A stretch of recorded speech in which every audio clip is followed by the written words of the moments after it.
This is the Cowboy State Daily Morning Show with Jake. The new way Wyoming wakes up.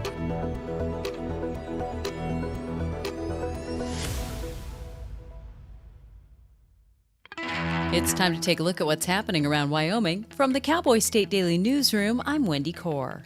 Wyoming truckers who say they were dreading a federal regulation to put speed limiting devices on their trucks are praising President Donald Trump's reversal of the Biden-era agenda, preparing them to go into effect. One Cheyenne-based trucking company owner told Cowboy State Daily's Claire McFarland that the devices, called speed governors, are often to blame for more hazardous road conditions. Biden's DOT in 2022 was like, look, we're going to move toward governing these heavy trucks. And talking to truckers around Wyoming, they're like, those bottlenecks that happen on the interstate when one trucker is trying to pass another trucker and the one on the left is going 70 and the one on the right is going 68. That's from a major company that for insurance reasons has a governor limiting the speed. Governors introduce other hazards by making truckers who are limited both in the speed they can go and the number of hours they can drive in a stretch by law feel rushed and likelier to undertake other shortcuts. A partnership between OpenAI and Oracle could lead to the construction of another large data center in Wyoming.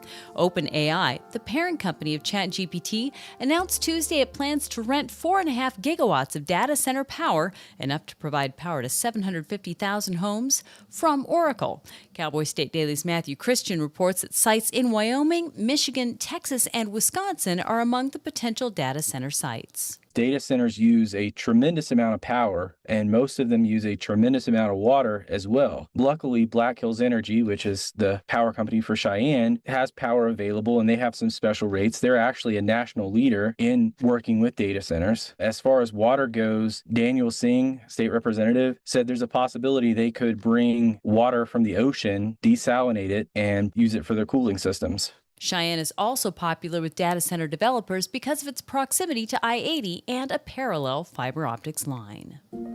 President Donald Trump and the signature legislation of congressional Republicans made it across the finish line Thursday as GOP leaders made the 4th of July deadline they set for completing the multi-trillion-dollar tax and spending package.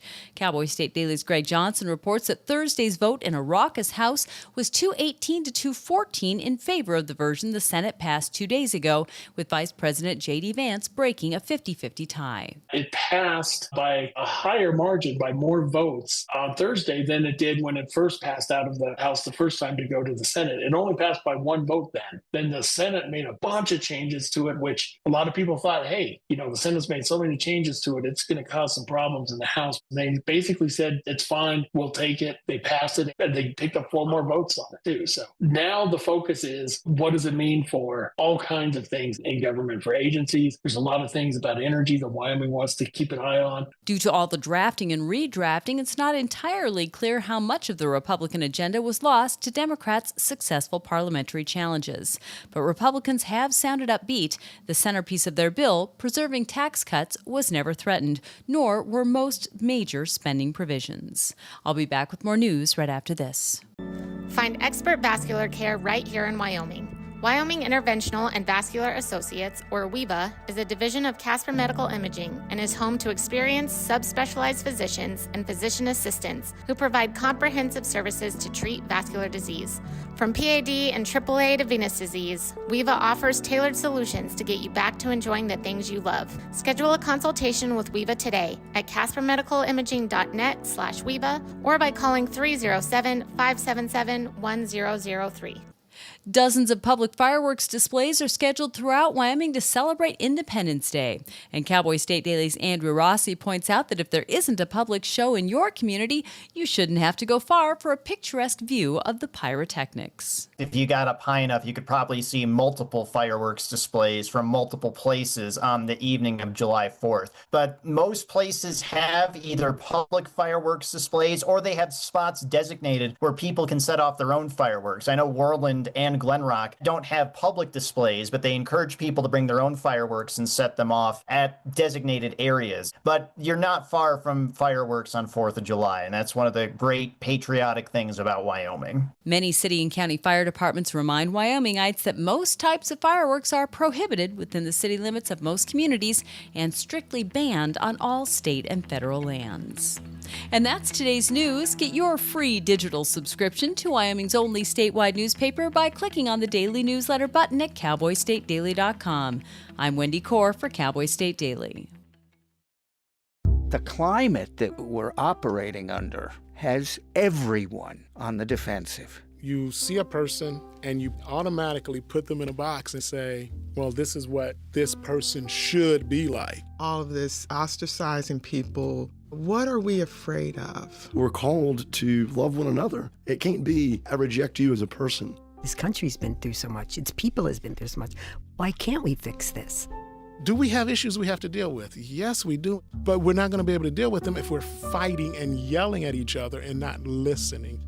Yeah, she has an accent. Oh, gosh, she dressed funny. But we're talking the same thing.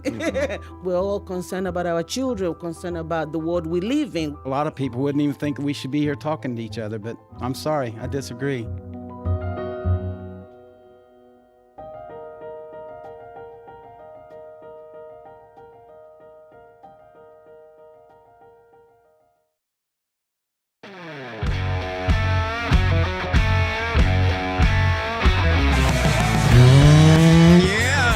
Cowboy State Daily Show with Jake on the 4th of July. Independence Day, happy 4th to you. It's full speed ahead with truckers. They say they're happy with Trump killing the Biden rule, limiting how fast 18-wheelers could go. We'll talk to a gear jammer later today. Our favorite trucker, Daryl Orr, just got back to Wyoming from San Diego, and he'll let us know what he thinks about being able to go as fast as he can go. You know what I mean. Potentially. Fireworks around Wyoming. We'll tell you where and who's got the best display of pyrotechnics. Cheyenne restaurant owner makes a gay joke on his sign, and gays love it. They're laughing. They have a sense of humor in the LGBTQ community, I guess. Casper police looking for an arsonist who touched off 5 fires in half a day. And what else is going on? Mark Hines played the Star Spangled Banner on his chainsaw. I still don't get it. I guess it's one of those things where I gotta admit I wasn't born here in Wyoming. So maybe that's why I fail to make a DNA connection with the excitement of playing the Star Spangled Banner on your chainsaw. I mean, it's as redneck as it gets, and I'm all about that. But it doesn't ring Wyoming to me. It sounds more Arkansas. And I don't know. I don't get it. But Mark also uses a steel. I think you got, where is my real weather? This is not it. I need I'm still trying to settle on a weather music. What kind of music signifies weather? I don't get a weather vibe from this. This gives me the kind of vibe like the guest has to go when we're getting done with a guest. Like, it's been nice talking to you. We're running up against the clock. Goodbye. What about... Is this weathery? Maybe. Chance of rain in Casper, mainly after 5. Everybody is going to see a chance of rain today, everywhere in the state, pretty much. 84 in Casper. Chance of rain in Lander, 85. Evanston, slight chance of rain, otherwise mostly sunny, upper 70s. Rock Springs, 81. Windy, sunny, chance of rain after 5. Pinedale, chance of rain, otherwise mostly sunny, 74 in Pinedale. Afton, you should hit 76 with some wind gusts. Rain likely in DuBois beginning around 1 o'clock, otherwise sunny, breezy before then, 73 the high. Jackson, chance of rain. Until then, mostly sunny, 74 with some windy gusts. Thermopolis, chance of rain. Then gradually becoming sunny with highs 86 in Thermop. Cody, 78, chance of rain mainly in the afternoon. Rain likely in Buffalo, mostly cloudy, 76. Sheridan, yeah, rain. 82, chance of rain at Gillette, 76. Newcastle, 77 with mostly cloudy conditions and a chance of showers. Torrington, chance of rain, partly sunny, 88. Douglas, 85, rain coming your way. Cheyenne, you'll probably see some raindrops today, high 82. Laramie, 78 with some rain. Rawlins, rain, sunny, breezy, 79. Kind of everything, right? Everything but snow. And that's what it looks like around the state. Everybody gonna get a chance of some rain showers. We can only hope it stays away from the crucial times. We don't want no rain at about 9, 10 in the morning while the parades are going. No rain while you're doing your afternoon barbecuing. And no rain about 9, 10 o'clock at night for the firecrackers. So let's rain stay away at 9 a.m., 9 p.m., and then somewhere in the middle. Let's have some clear skies because we got to get things done on the 4th. I got, I don't have too many guests today. It's apparently a national holiday. Nobody's open on the 4th. But, yeah, Mark Hines playing the Star Spangled Banner on his chainsaw. I don't know. I really want to like it. I really do. It seems like I should. It's one of those theatrical moments that seems like I should like it. And this is the similar thing as if I were some upper crust hoity-toity from a long-standing old money rich family in Boston. I should like Shakespeare, right? I should like a night out at the theater. But I go and I watch Shakespeare and I'm like, I don't understand what they're saying. Like, that's similar. If I was born with a golden spoon up my nose or whatever they say. What do they say when you're rich? You're born with I got a silver spoon that I'm sipping tea off of. I am upper crust. I got a last name that's long-standing, like Fitzgerald, Hancock, and I'm supposed to be somebody. I'm like old money New England. And so I should enjoy the theater. And then I go and I see them putting on Shakespeare, and I'm like, these people in their tights. And I don't understand what they're saying. Thou and thy. What? Just talk English. Similarly, I see Mark Hines playing the Star Spangled Banner on his chainsaw. And I want to think this is the most redneck, country, down-to-earth Wyoming thing there ever should be. And I'm like, I don't know.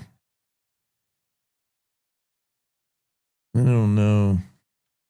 It seems dopey. I don't get it. Maybe I'm not in the holiday spirit. Here's a little bit of, the song is probably copyrighted. I'm going to play like 2 seconds of it. The lights. Yeah. I don't know. I don't know, man. But good video work. I gotta say, the video, which was shot and edited by a family member, his daughter did the final edit. Good. I mean, quality production. No doubt about it. And wholly American. And way Wyoming, I guess. But I'm not fully on board. Mark's maybe going to join us today. I don't know about any of our normal guests. I'm not sure what their stance is going to be on 4th of July. They can choose to work or not. So are we going to have Mark? I don't know. Maybe.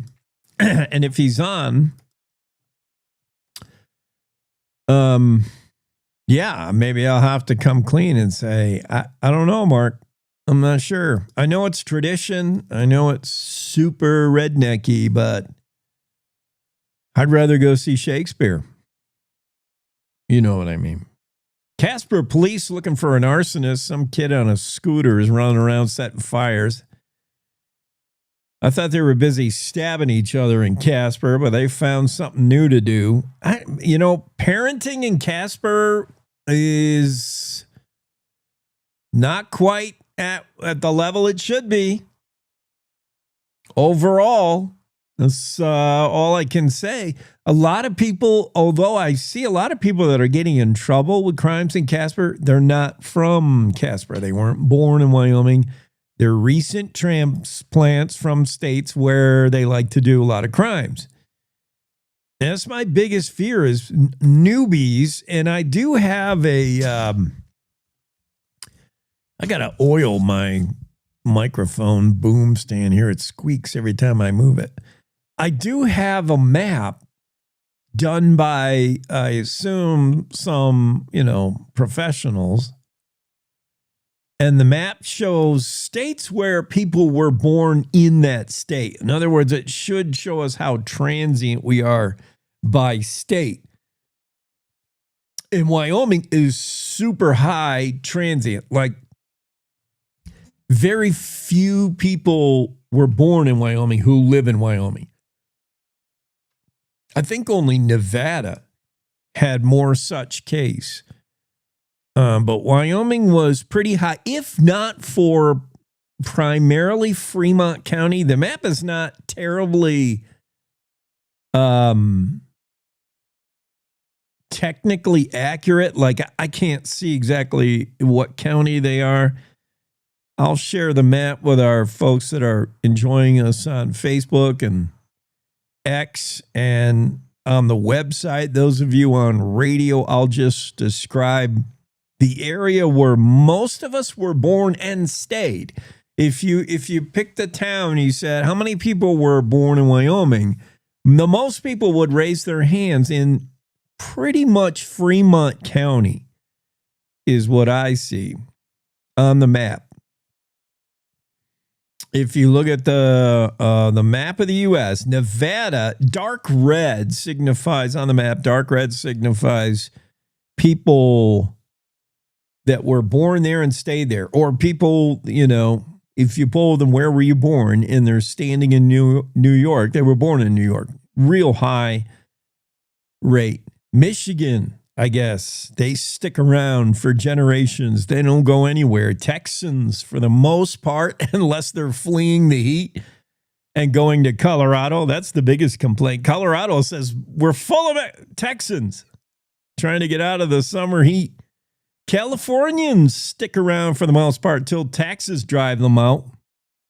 Montana has some state loyalty. If you're found in Montana, you were likely born in Montana. Utah, definitely, tremendously. Utah is, if you were born there, if you were found there, you were probably born there. With the exception of, the Salt Lake, the Ogden, whole metropolitan area where you probably got a lot of transient But Wyoming, I think Wyoming's second only to Nevada, where most people in Wyoming were not born in Wyoming. They got there as quick as they could, as it's said.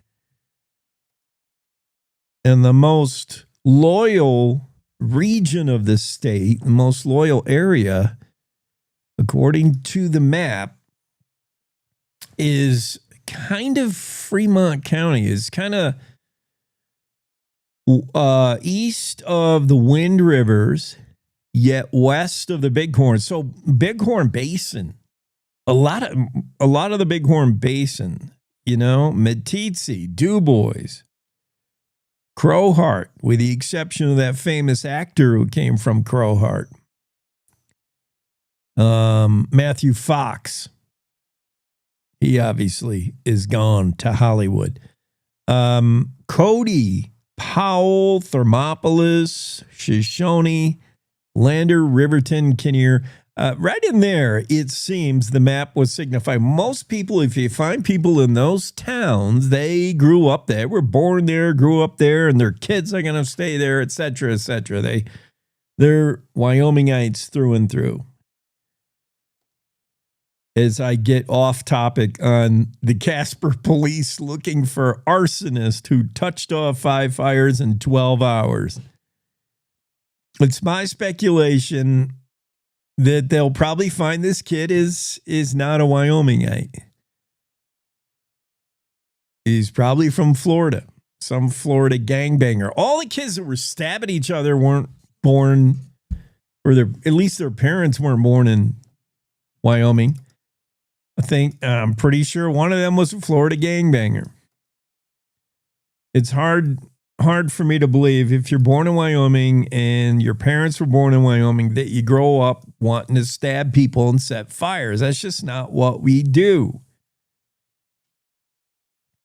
But we'll see. Right now, police, we don't know. Police still looking for somebody. Casper Police Department spokesperson Rebecca Ladd said between 8 p.m. Wednesday and 8 a.m. Thursday, so Wednesday night crime spree, the Casper Fire Department responded to 5 different locations where fires are set. The coppers think it's the work of one person, and for some reason they think that person was on a scooter, so they must know something. That's all they would disclose. They said any other information would taint the investigation or the search for this person. So if you saw some kid riding around on a scooter Wednesday night with a pack of matches or a blowtorch or something, welding equipment, Casper Police would like to know. Jason Thomas, an employee at Summit Fire and Security, was one of the victims of these fires. It just so happens his business is a walk-in fire extinguisher service. Oh, well, that's convenient. This genius kid on a scooter setting fires set a fire right outside a fire extinguisher service and sales company. Thomas said, we just put it out ourselves, but we did call the cops because it's in front of a gas main, so we called 911. But, yeah, they kind of got the ability to fire extinguishers right there. Maybe, I don't know, maybe it's a nice arsonist. Maybe he or she, it's got to be a he. It's hardly ever women that do knuckle-headed things like this. It's always guys. Some boy a boy in his scooter and his switchblade. Maybe he's a nice arsonist or a thoughtful arsonist. Maybe his intent is not to burn down Casper, the whole city. Maybe his intent is just to cry out for help, a cry out to be noticed.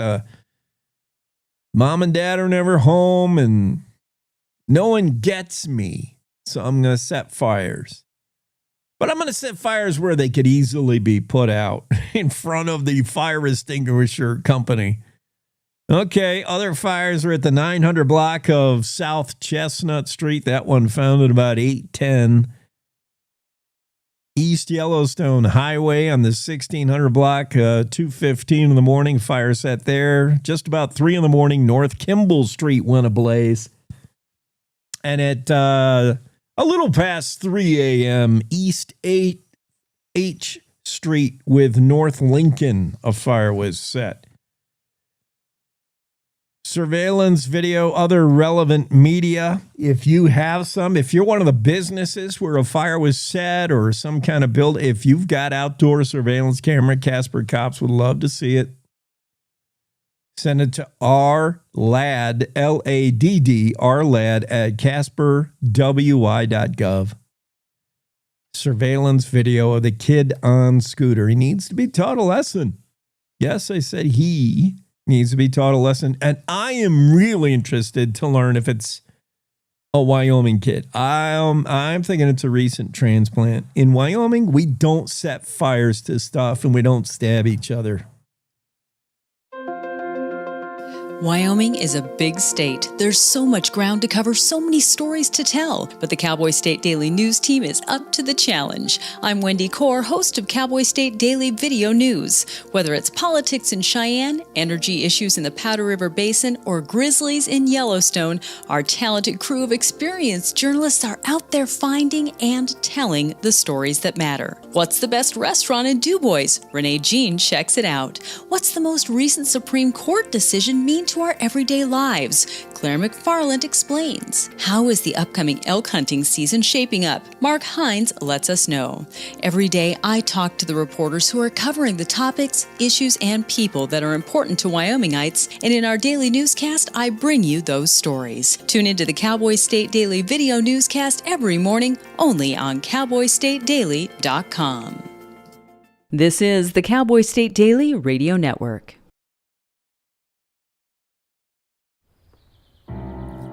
Hi. I'm your retirement fear, but don't be scared. You're still in pre-retirement. Does that mean I have more time to plan? Precisely. Here, this is pretirement.org. Retirement savings options? Potential tax breaks? Move. This isn't scary. I'm doing it. You got this. Visit thisispretirement.org for free resources to help you customize your action plan.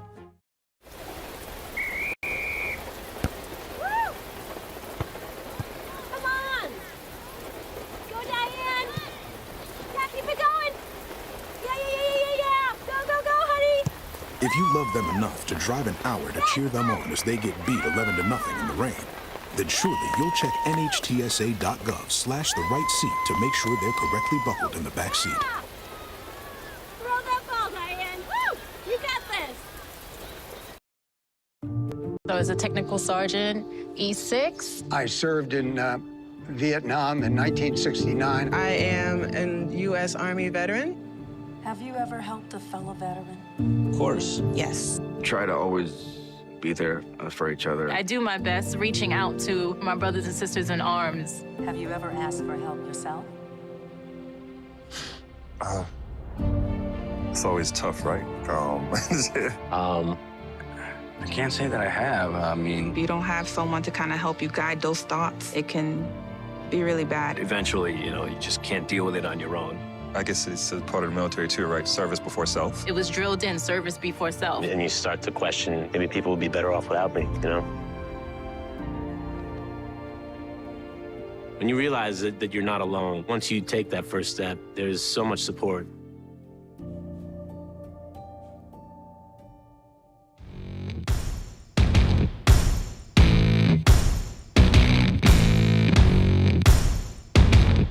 Yes, we're back. Cowboy State Daily Show on the 4th of July, Independence Day. Special bonus appearance by Greg Johnson. Greg, we need you. Because I can't make sense of the news, and that's something you're good at. Sometimes it's nonsensical. I know. Sometimes it's baffling.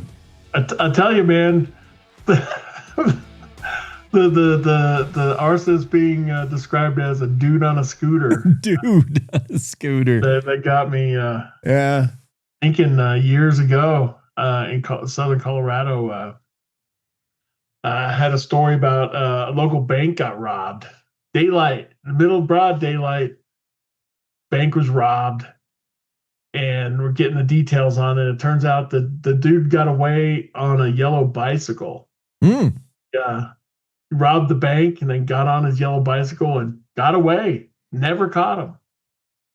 Interesting. I mean, it's a small town in the middle of nowhere, and guy on a yellow bike sticks out. But right. He got away. Maybe there's some connection. There's some precedent there. Dude on a scooter. It could be. Maybe he's robbed enough banks now to afford a scooter. Yeah. I don't know. Can't make any sense of that. But yeah, Casper Police Department only saying dude on a scooter. So there must have been some eyewitness or some surveillance tape that caught a glimpse of him, and at least somebody wanted. Yeah. Person of interest. I think so. He's a dude of interest. Scooterist of interest. Yeah. I don't know. These kids, they got nothing better. I mean, I'm at least encouraged by the fact that he's not staring at his phone or his smart screen. Most kids are in the basement playing Xbox. Well, and I think, and you're right. I think you're okay to call it him, because I think statistics show out that most people who start fires are male. Right? Arsonists and mass shooters almost always male. Almost. Definitely. Same, and same for pornographers. That Rock Springs woman, that's a rare arrest. Accused of making and distributing child porn.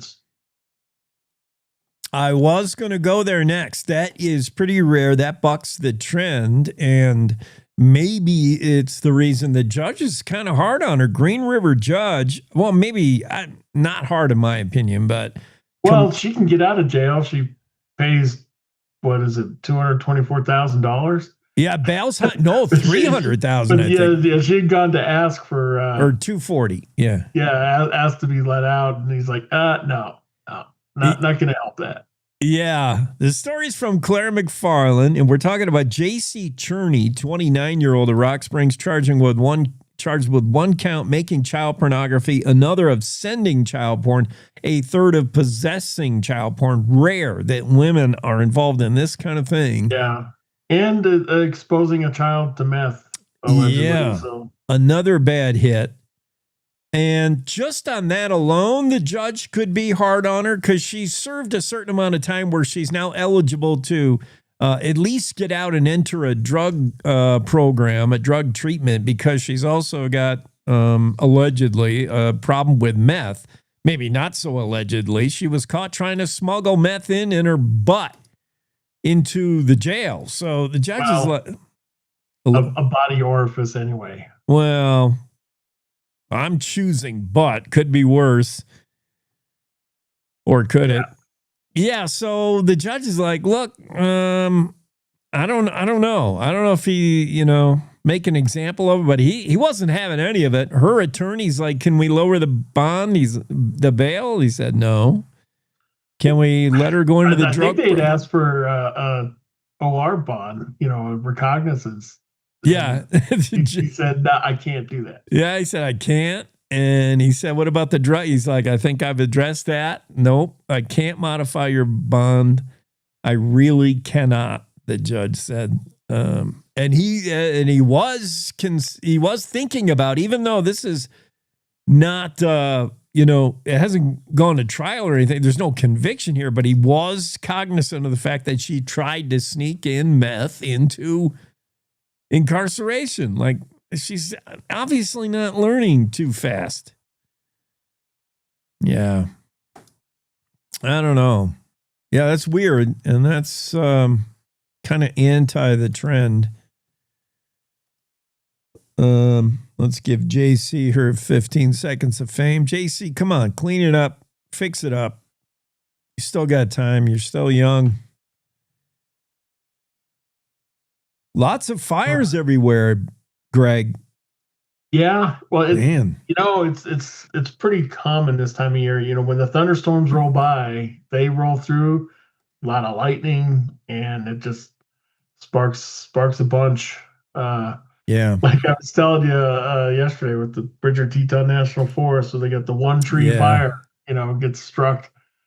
Yeah, I went through northeast Wyoming and just sparked up like almost a dozen of them in its wake, and those little those rural departments stretches them pretty thin having to respond to all of those, because you want to get them early because you don't want them to get big.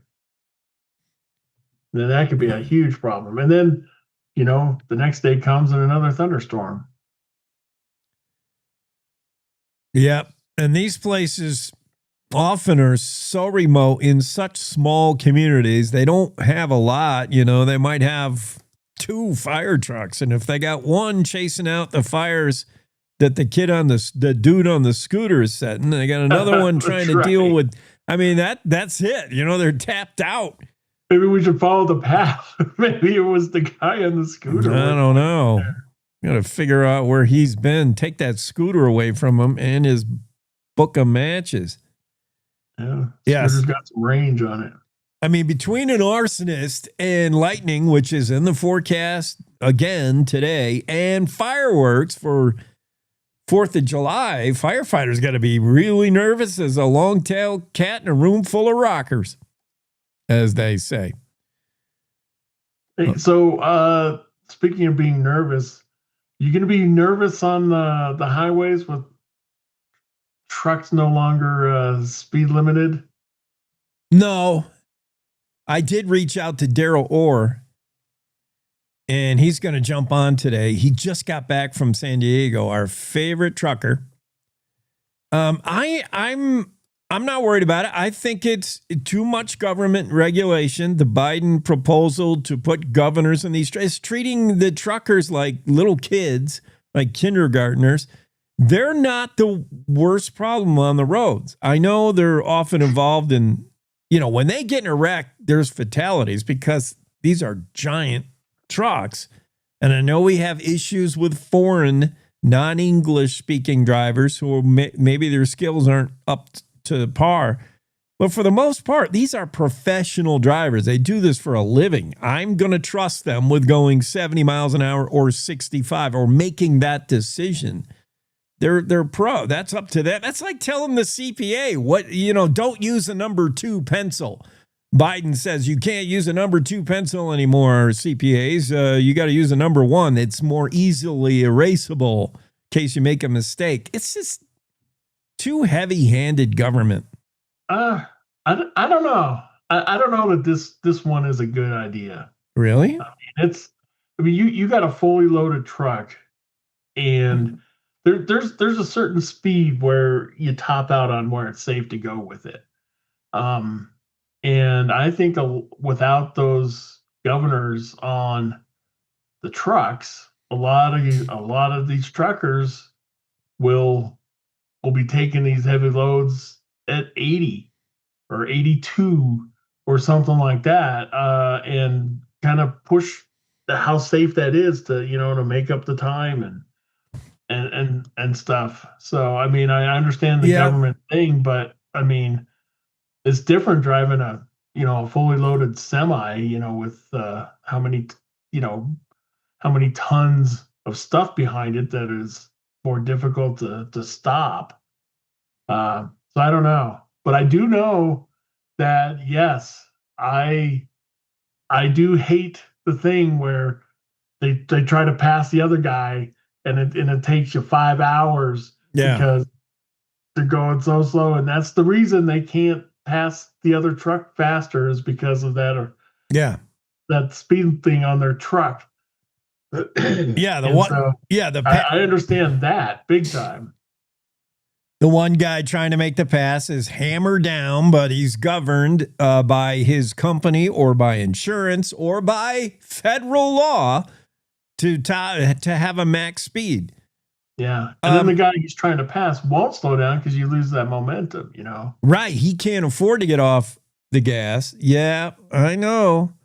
That's just an annoyance trying to pass those 2 trucks that have been blocking you through now 3 states. He started that pass in Nebraska. We're now in, Western Pennsylvania. And it's because of those governors. So maybe I'm talking myself into being okay with it, because it's because of those governors too, because the guy who wants to pass, he's going a little bit faster, and you're going to go pass them both.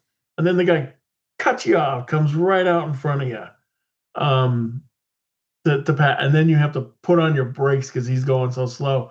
But he's not going to slow down and lose his momentum, to do it. So he'll pull out right in front of you in that left-hand lane to make that pass, and we all get frustrated over that, but that is not the point. What annoys us? We're trying highway safety should be the issue.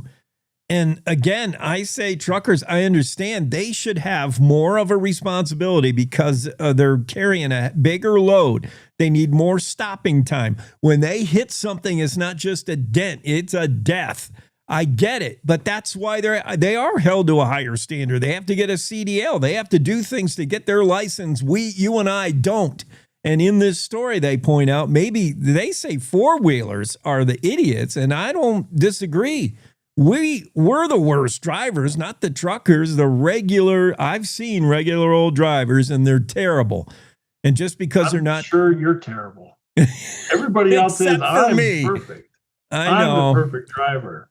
I think the response of the trucking industry is you're slapping our wrists and treating us like kids and handcuffing us when anyone else can get a license so easily. Maybe there should be higher standards, stricter standards to getting a driver's license, because apparently they're just giving them away.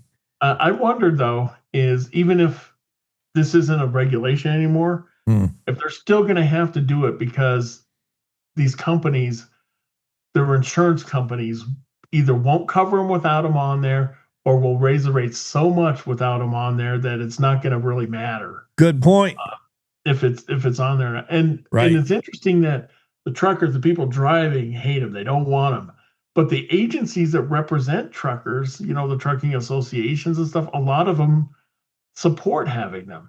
So, I don't know if they support having them because their stated support helps get them better insurance rates and stuff. I wouldn't go against thinking that, because even if it's no longer a thing, if you're these guys' insurance company, that they're going to tell them that if you take them off, we're jacking your rates up, because they don't miss any chance to jack the rates up. Oh yeah. Yeah, we know that. Well, I'm sure, I'm sure it's a company thing. The big fleet carriers, Knight, JB Hunt, all them, they probably they may still, just as a company, decide. Yeah. Our trucks have to have them or something. But. Right. Their insurance rate's probably so much less if they can guarantee to the insurance company, look, our guys can't go more than 68. We put the governors in. Yeah. I'm sure this may be a whole lot about nothing. We'll see. I'll ask Daryl or what he thinks, what he says about that. That's a good point. Yeah. And it's kind of like the argument with coal. We're like, well, we need to open up the coal leasing. Well, you know what? It doesn't really matter, because the demand for coal is so much less than it was 10 years ago that they're not looking to lease more land to mine coal, because they've got the reserves where they're at right now. So the market is telling them, what to do on it, despite what the policy says. Yeah, that is very similar, parallel situation. So I mean, if you're an independent trucker, yeah, absolutely, you can do what you want, and I can understand that, saying, don't tell me what to do. I'm gonna do it. But you're right. The big fleets like Amazon and Walmart and all those guys, I'm sure on their trucks, they're gonna still put them on there. Mm-hmm. Well, at least it's significant in acknowledging that this presidential administration doesn't want to be doesn't want to be a nanny state to that kind of degree. Yeah. It's symbolic that we aren't going to treat truckers like children. Yeah, if you or the insurance companies or something, if they're doing it, but it's not government making you do it. Right. That's the market driving that decision, and that's what it should be. The supply, demand, money, that should be what determines things, not the federal government saying this is how it has to be. Yeah. And if those governors are made, what if they're made in another country where they don't speak English? Oh, no. Governors are made by non-English speaking people to put on the truck. We said it at 68, but 68 in Russian means 88. Yeah. Oh, good point. I don't know. I do not know. Wait, we got to talk about a couple other things. I love this joke, this funny thing, the gay joke on the sign of the restaurant. That's pretty funny. And yeah, we got to get to a couple more things, but I need to take a break. Greg, hang on. Come on. It's 4th of July. There's nothing else going. The parade doesn't start for... There's nothing else going on. You should see the list of stories. I know. I'm right now looking at a list of 33 stories. Oh my goodness. Each one of it, because weekend stories take longer with gathering up the photos and more photos and video and stuff like that. And they're longer stories. Yeah. Each one of them takes about an hour. Some of them take a couple hours to get ready and in. So. You do a lot of reading. I hope you like reading. I don't actually. No. It's like the accountant. I hope you're good at math. I'm not actually. I'm really terrible at math. You got 2 minutes to do a little bit of reading. We'll be right back. Stay there. We need you. All right. Want to stay in touch with what's happening around Wyoming? I'm Wendy Core, host of the Cowboy State Daily video newscast. From Mountain View to Upton, from Jackson to Cheyenne, our reporters are out there finding and telling the stories that matter. Every day, I talk to the talented journalists who are covering the topics, issues, and people that are important to Wyomingites. And in our daily newscast, I bring you their stories. Tune in to Cowboy State Daily video news every morning, only on CowboyStateDaily.com. You're listening to the Cowboy State Daily Radio Network.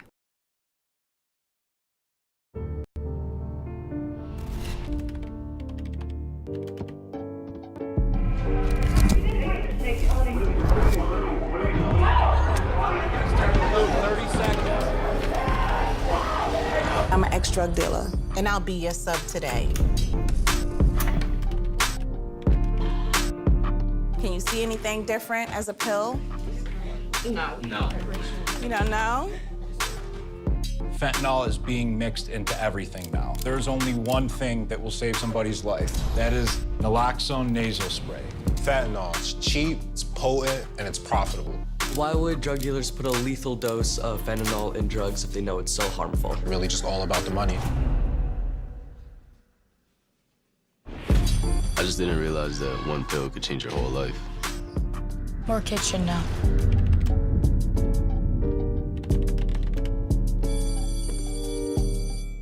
In today's digital world, it's hard to know who to trust. Your local TV and radio stations bring you the facts. Misinformation and deep fakes flood social media, but broadcasters deliver verified and accurate news. For news, emergency updates, sports, and entertainment, turn to your local stations. Text TV to 52886 and urge Congress to support the vital local journalism broadcasters provide. Did you hear? Todd's in the hospital. Who's Todd? He got a collapsed lung from vaping. He thought it was cool. Not cool. Promise you won't vape, Emma. It can lead to a lifelong addiction, and we can't be friends if your lungs collapse. Bogus. Wacky sitcom teens aren't the best people to talk to your kid about vaping. Hey, you got a minute? You are. Start the conversation with your child about vaping today.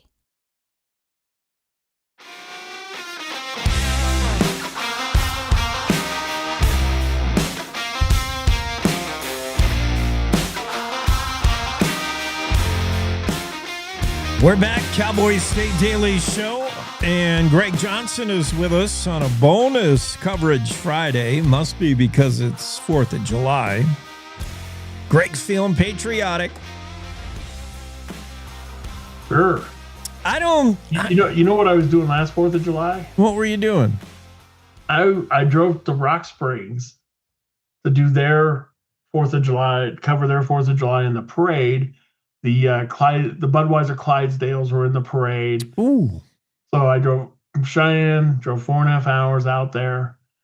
Got there early because you need to get there early to not just get a good spot to see it, but I need to scout out a good spot where you get a good view for video and for photos and stuff of it kind of coming at you.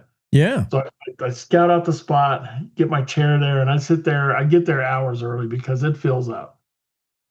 So I'm sitting there, and maybe like 10 minutes before the parade's about to start, it's lined up. My car's, back over there wherever I parked it. So I'm here. I'm at this spot until this parade is over. There's just no way. You forgot something in your car. And then 10 minutes before, do you remember what happened last 4th of July? No. Some concession worker up in Yellowstone. Yes. has that meltdown, and they end up having to kill him, and he's holed up with these guys and everything.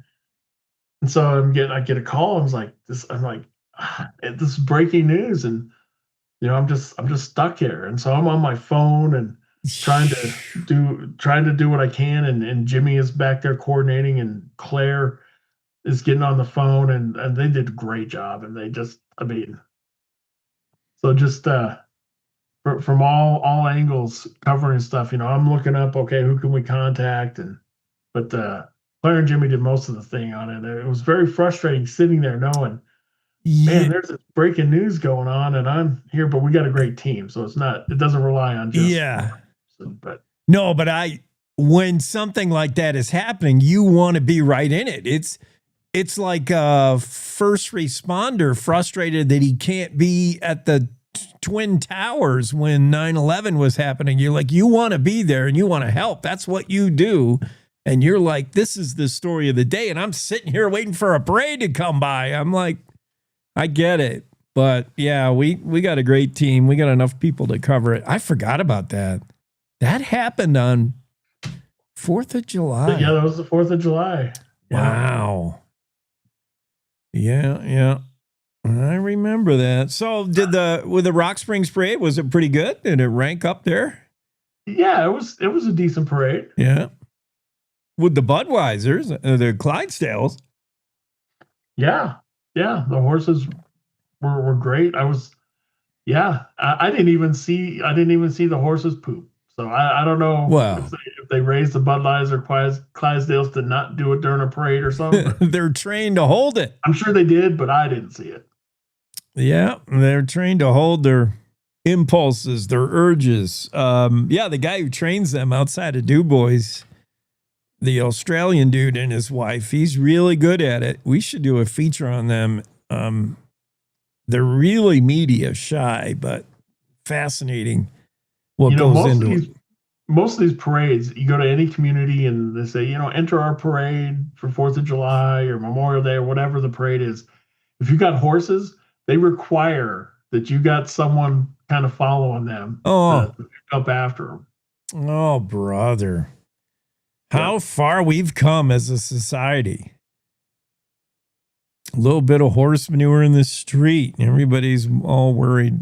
They just don't want I guess they want them to pick up after it, and not the public. Street sweepers come at the end, don't they? I don't know. Well, they should, but most of them do have that requirement. Yeah. Which is funny because usually you have to pay an entry fee too. It's like, here, pay to be in our thing, and then here, you got to clean up after yourself too. Yeah. Extra financial burden for if you want to bring equine. We should encourage horses in this day and age. Yeah. What about people who have like dogs and stuff in there? Yeah, I that's don't see them worse. falling around with a little pooper scooper. Who wants to see that? I mean, the kids get excited when they see some big drop from a horse. They're like, ew, plop. But I'm more disgusted by watching a dog just squat in the middle of the road. Oof. Yeah. I tell you what, you know how everybody claims their dog is an emotional support animal, so they take them everywhere. Yeah. And the ones who aren't, they're just there because they want to take their dogs places. And I was standing in line at Walmart once, and this is in Gillette. So shout out to Gillette Walmart for this. This was years ago, though. Yeah. And there's a woman in front of me, and she's got this little dog, and she's talking to the person in front of her about how this is her support dog. Doesn't have a vest on it, and the dog is not behaving like it's been trained at all to do anything. Yeah, just some wild mutt. Yeah, and we're standing there at the checkout line.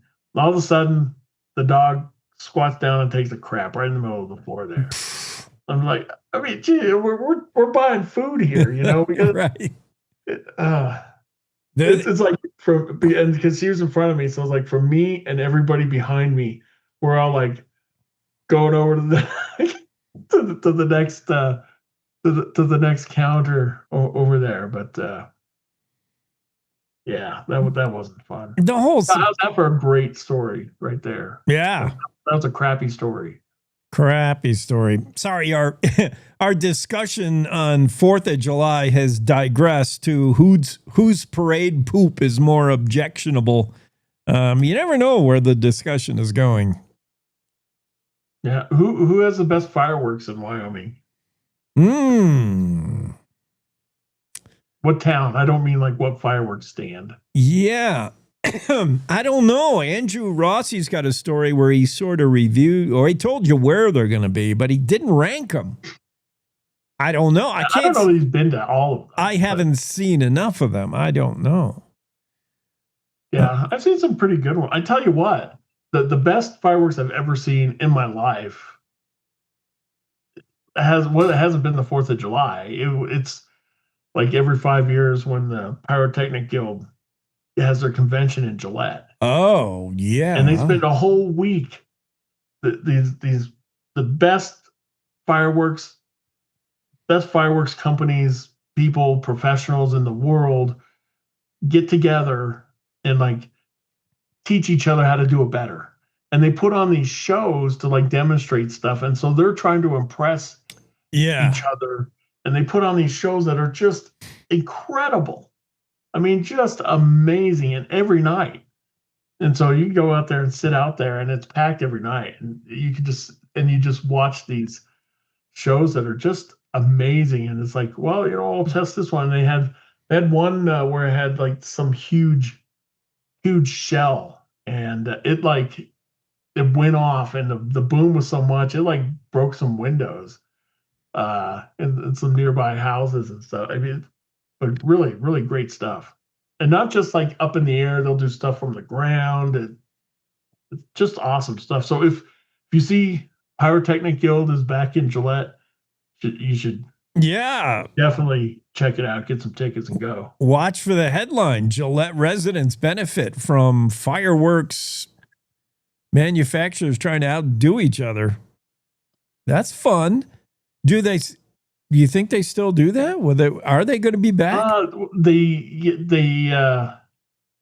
I think so. I think they come around about every 5 years or so to Gillette.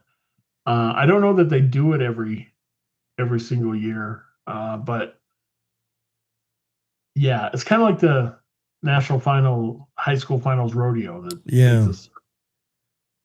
Well, that would be fun to see that come back to Gillette. All right, we're down. We haven't talked about sports, and we're down to our last minute. So let me ask you, let's take a little friendly wager. I figured you wouldn't want to talk about that. No, I don't want to talk about the Yankees. You're right. No, this is a sport of a different color, a sport that takes place only once a year on the 4th of July, a sport that Joey Chestnut is the champion of.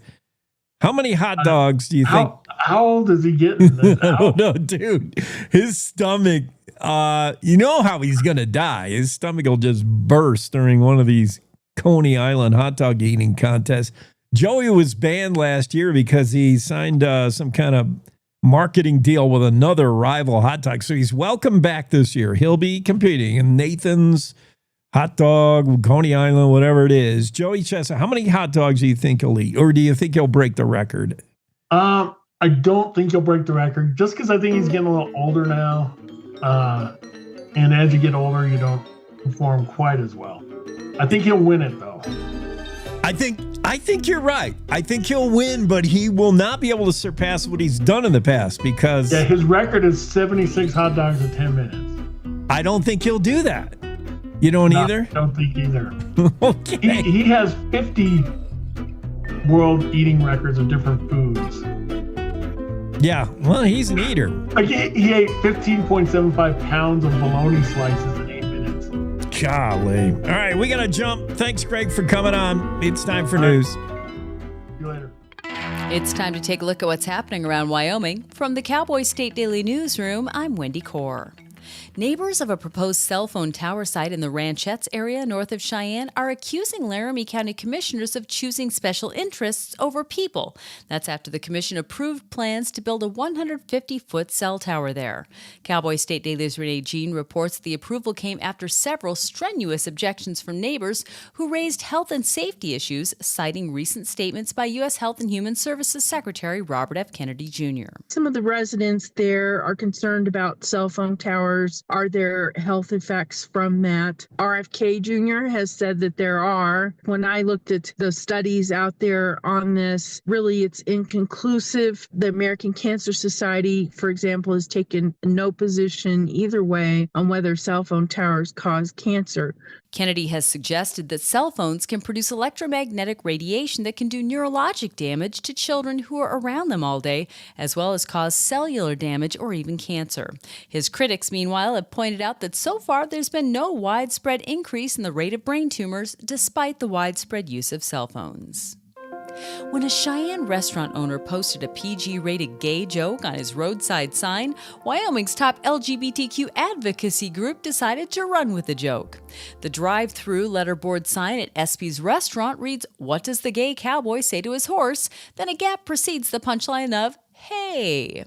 Cowboy State Daily's Claire McFarland reports that in response, LGBTQ group Wyoming Equality decided to call for more. Talked to Sarah Burlingame, who leads the top LGBTQ advocacy organization in the state. And I'm thinking, gosh, I wonder, is she going to find it offensive? Her organization posted the photo I sent when requesting comments, and they invited more PG-rated dad caliber gay jokes onto their Facebook page, and they cracked some themselves. When I talked to Dan Zwanitzer, longtime Republican lawmaker, former now, but openly gay, married, raising a family. He was actually working on his ranch when I talked to him, and he was like, yeah, that joke's a staple in our family because we work with hey. SB's owner, Todd Espinoza, said Cowboy State Daily's inquiry was the first time he's been questioned about the joke, adding that most people just laugh or compliment it. He said he hasn't heard any negative response at all.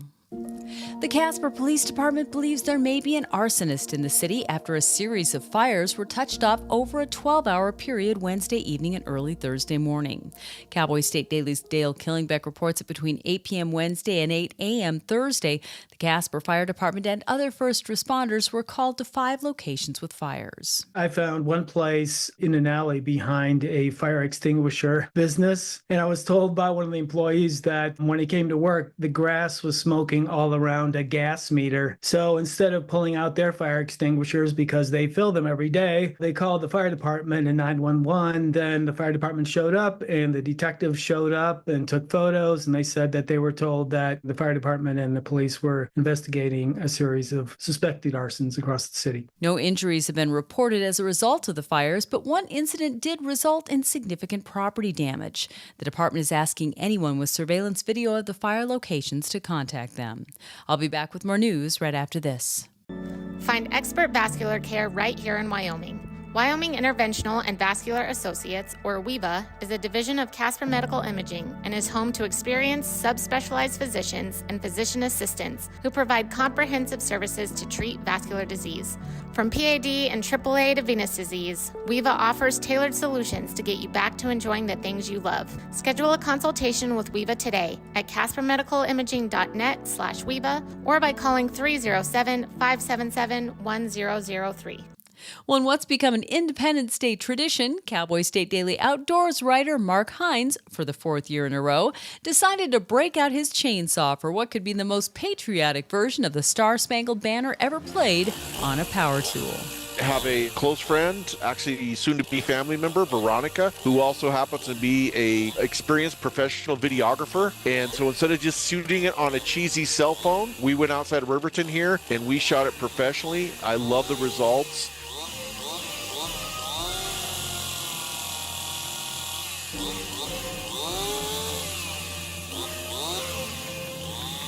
And that's today's news. Get your free digital subscription to Wyoming's only statewide newspaper by clicking on the daily newsletter button at cowboystatedaily.com. I'm Wendy Core for Cowboy State Daily. Our beautiful world is changing, withering, dying by the hands of those who don't value nature, even though we all depend on it for life itself. But there is hope. Together with caring friends, the Nature Conservancy can restore our lands, heal our waters, and save our wildlife with big solutions only nature can provide.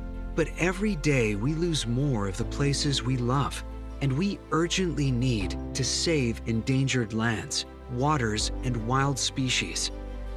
The actions we take today will determine the tomorrow we leave to our children and grandchildren. The water they drink, the air they breathe, the beauty they experience. To learn more about how you can help protect and conserve our beautiful world, visit nature.org today.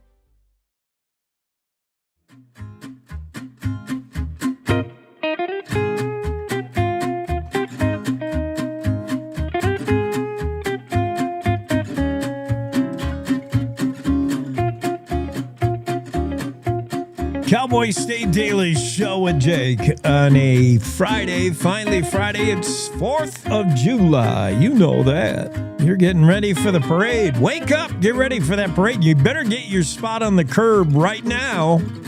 I know the parade doesn't start for a couple hours, but if you don't have your blanket spread on the curb now, you're going to miss out. And then fireworks, you want to get a blanket spread on the grass for fireworks immediately following the parade. It's a battle. There's a lot of people in town, I'm sure, a lot of visitors in state. Well, I play this gay little piece of music for this gay story. This thing is so gay. And we all need to have a little bit of sense of humor. This has less to do with same-sex, same-gender relationships and LGBTQ and gay than it has to do with sense of humor and how we've all seemed to have lost that. I mean, it's sad that nobody can take a joke anymore. So I'm encouraged by a story like this. Claire McFarland writes this story about a Cheyenne restaurateur, the owner of Espy's restaurant in Cheyenne, who likes to post stuff on his sign, stuff being like fun quips, jokes, whatever. There's a famous church that does this too. And I'm sure there's more than one. I mean, have you seen the photographs, the memes of posts of a signboard, whether it's a restaurant or a church, and they have a signboard. And there's a church that's famous I wonder if I Google it. The Googler will know, right? ChatGPT, AI, some robot somewhere will be able to understand what I'm saying. I just read another story about a new form of AI that not only understands humans and can do things for humans that are really helpful because it gets how we think. It can also anticipate what we're going to do and decide. Like, this is next level AI. I can't remember what it's called, but I'm getting off track. I need AI just to keep me on focus. Famous church with what do you call those things? Signboard, sign, message board. There, we'll see what the robot says. Yeah, there's a lot of them. 270 best church sign sayings. Yeah. I some of them are pretty funny. The key, well, this one's not funny. This one is truth. Truth, baby. The key to heaven was hung on a nail. That's a good one. Let's see. Where are the funny ones? Well, yeah, they all seem to be serious. There's some funny church signs. Okay. There's some, what is missing from church? And then the letters in the word church, U and R, are purposely left out. What is missing from church? U-R. The letters U and R. Yeah, there's all fun little sign messages churches do. Well, this guy, owner of Espy's restaurant, it's Espinoza. What's his last name? Todd Espinoza calls his place Espy's, and he puts up regularly some kind of funny quip, funny joke. His latest is the joke or the saying, what does the gay cowboy say to his horse? And the punchline is, hey. And is that offensive to the LGBTQ community? I love that Claire McFarland pondered that and then went and found out. That's the news. The newsiness in a journalist. Most people would just have a reaction and be done with it. Claire had a reaction and she wondered, I wonder if that rankles the letter community. I don't know what else to call it. The letter, the LGBT. It takes too long to say LGBTQ. I wonder if that, Claire thought, I wonder if that rankles gays and rankles LGBTQ people. Well, let me make a call to the advocacy group, the LGBTQ advocacy group, and see what they think. And she reached out to Wyoming Equality. And by the way, so did we here at Cowboy State Daily Show. And we reached out. We're going to have a couple of folks from the Wyoming Equality on the show. They're an advocacy group for LGBTQ. The director, Sarah Burlingame, is going to come on the show. She herself is funny. So if anyone can take a joke, you'd figure it'd be Sarah. She's funny, super smart, super intelligent, and funny. She has a great sense of humor. And she agreed to come on the show. We're just going to have fun with it because, thankfully, we're all just having fun with this. This could have been a fire starter. This sign that has the joke, and I'll show the sign I know you can't see it on the radio. You're going to have to drive. You folks down in Cheyenne that are listening to us on Cheyenne Radio, you just drive by this place. Go check it out yourself. Espy's restaurant, a breakfast and lunch joint, and then the drive-thru, and then the thing. What does the gay cowboy say to his horse? Hey! Of course. That's an old one, I guess, in the gay community. So Claire McFarland writes the story. She reaches out to the gay shop, whatever. I just tired of calling it the LGBTQ group. It takes a long time to say. The letter group, Wyoming Equality. And Sarah, not only did she not take offense to the joke, not only did she not bristle and say, well, this is, the problem with the world. People are, she took it all in stride. She's like, I'm all for it. In fact, she used it on their own social media. She put it on the Facebook site.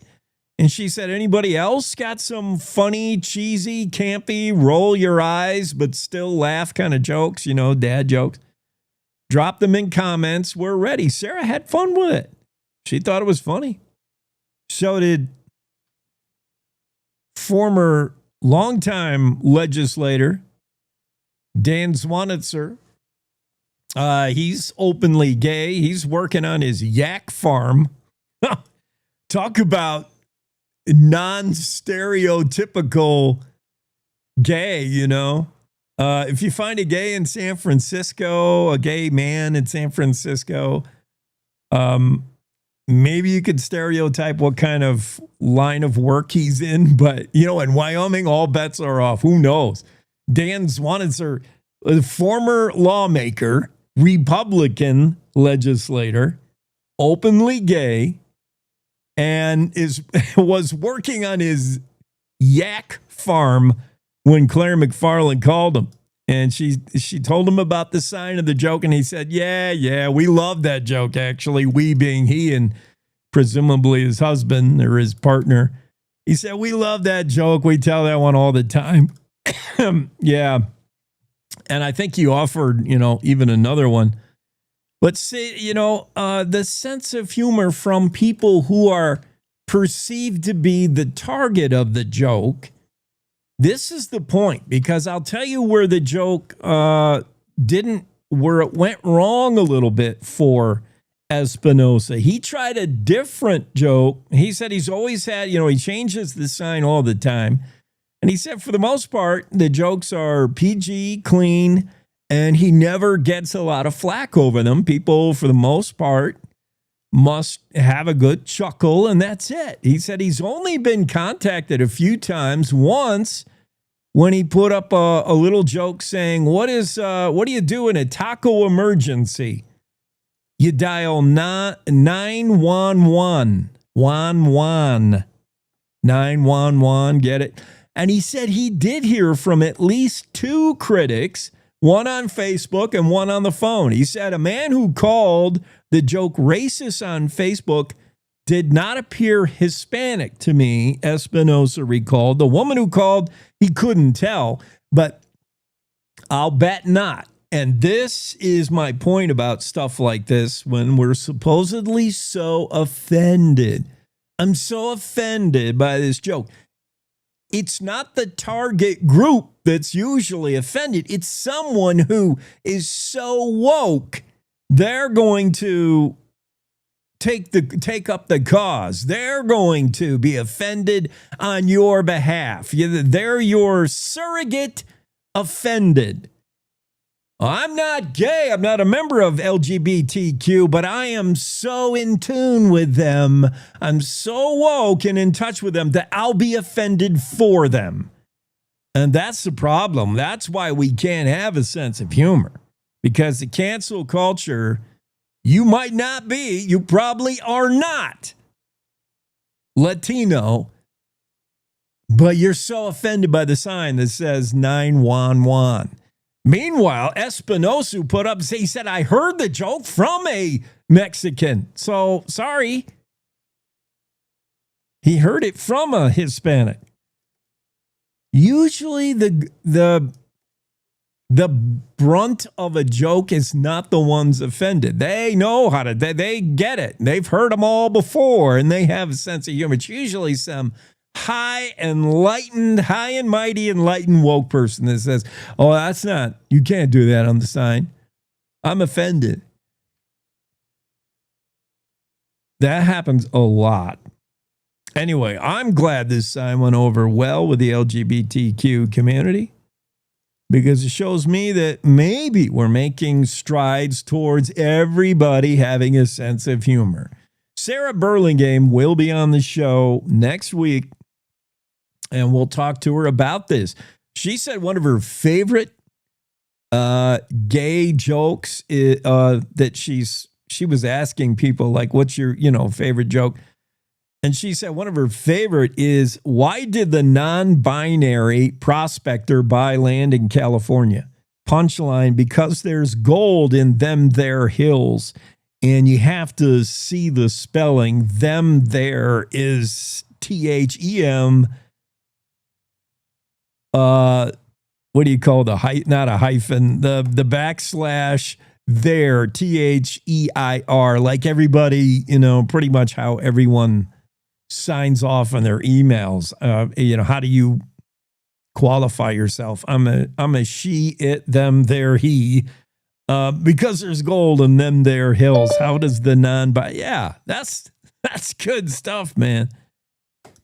That's funny.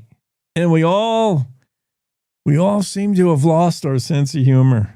I mean, case in point, you look at the sitcoms from the 70s, they could never play today.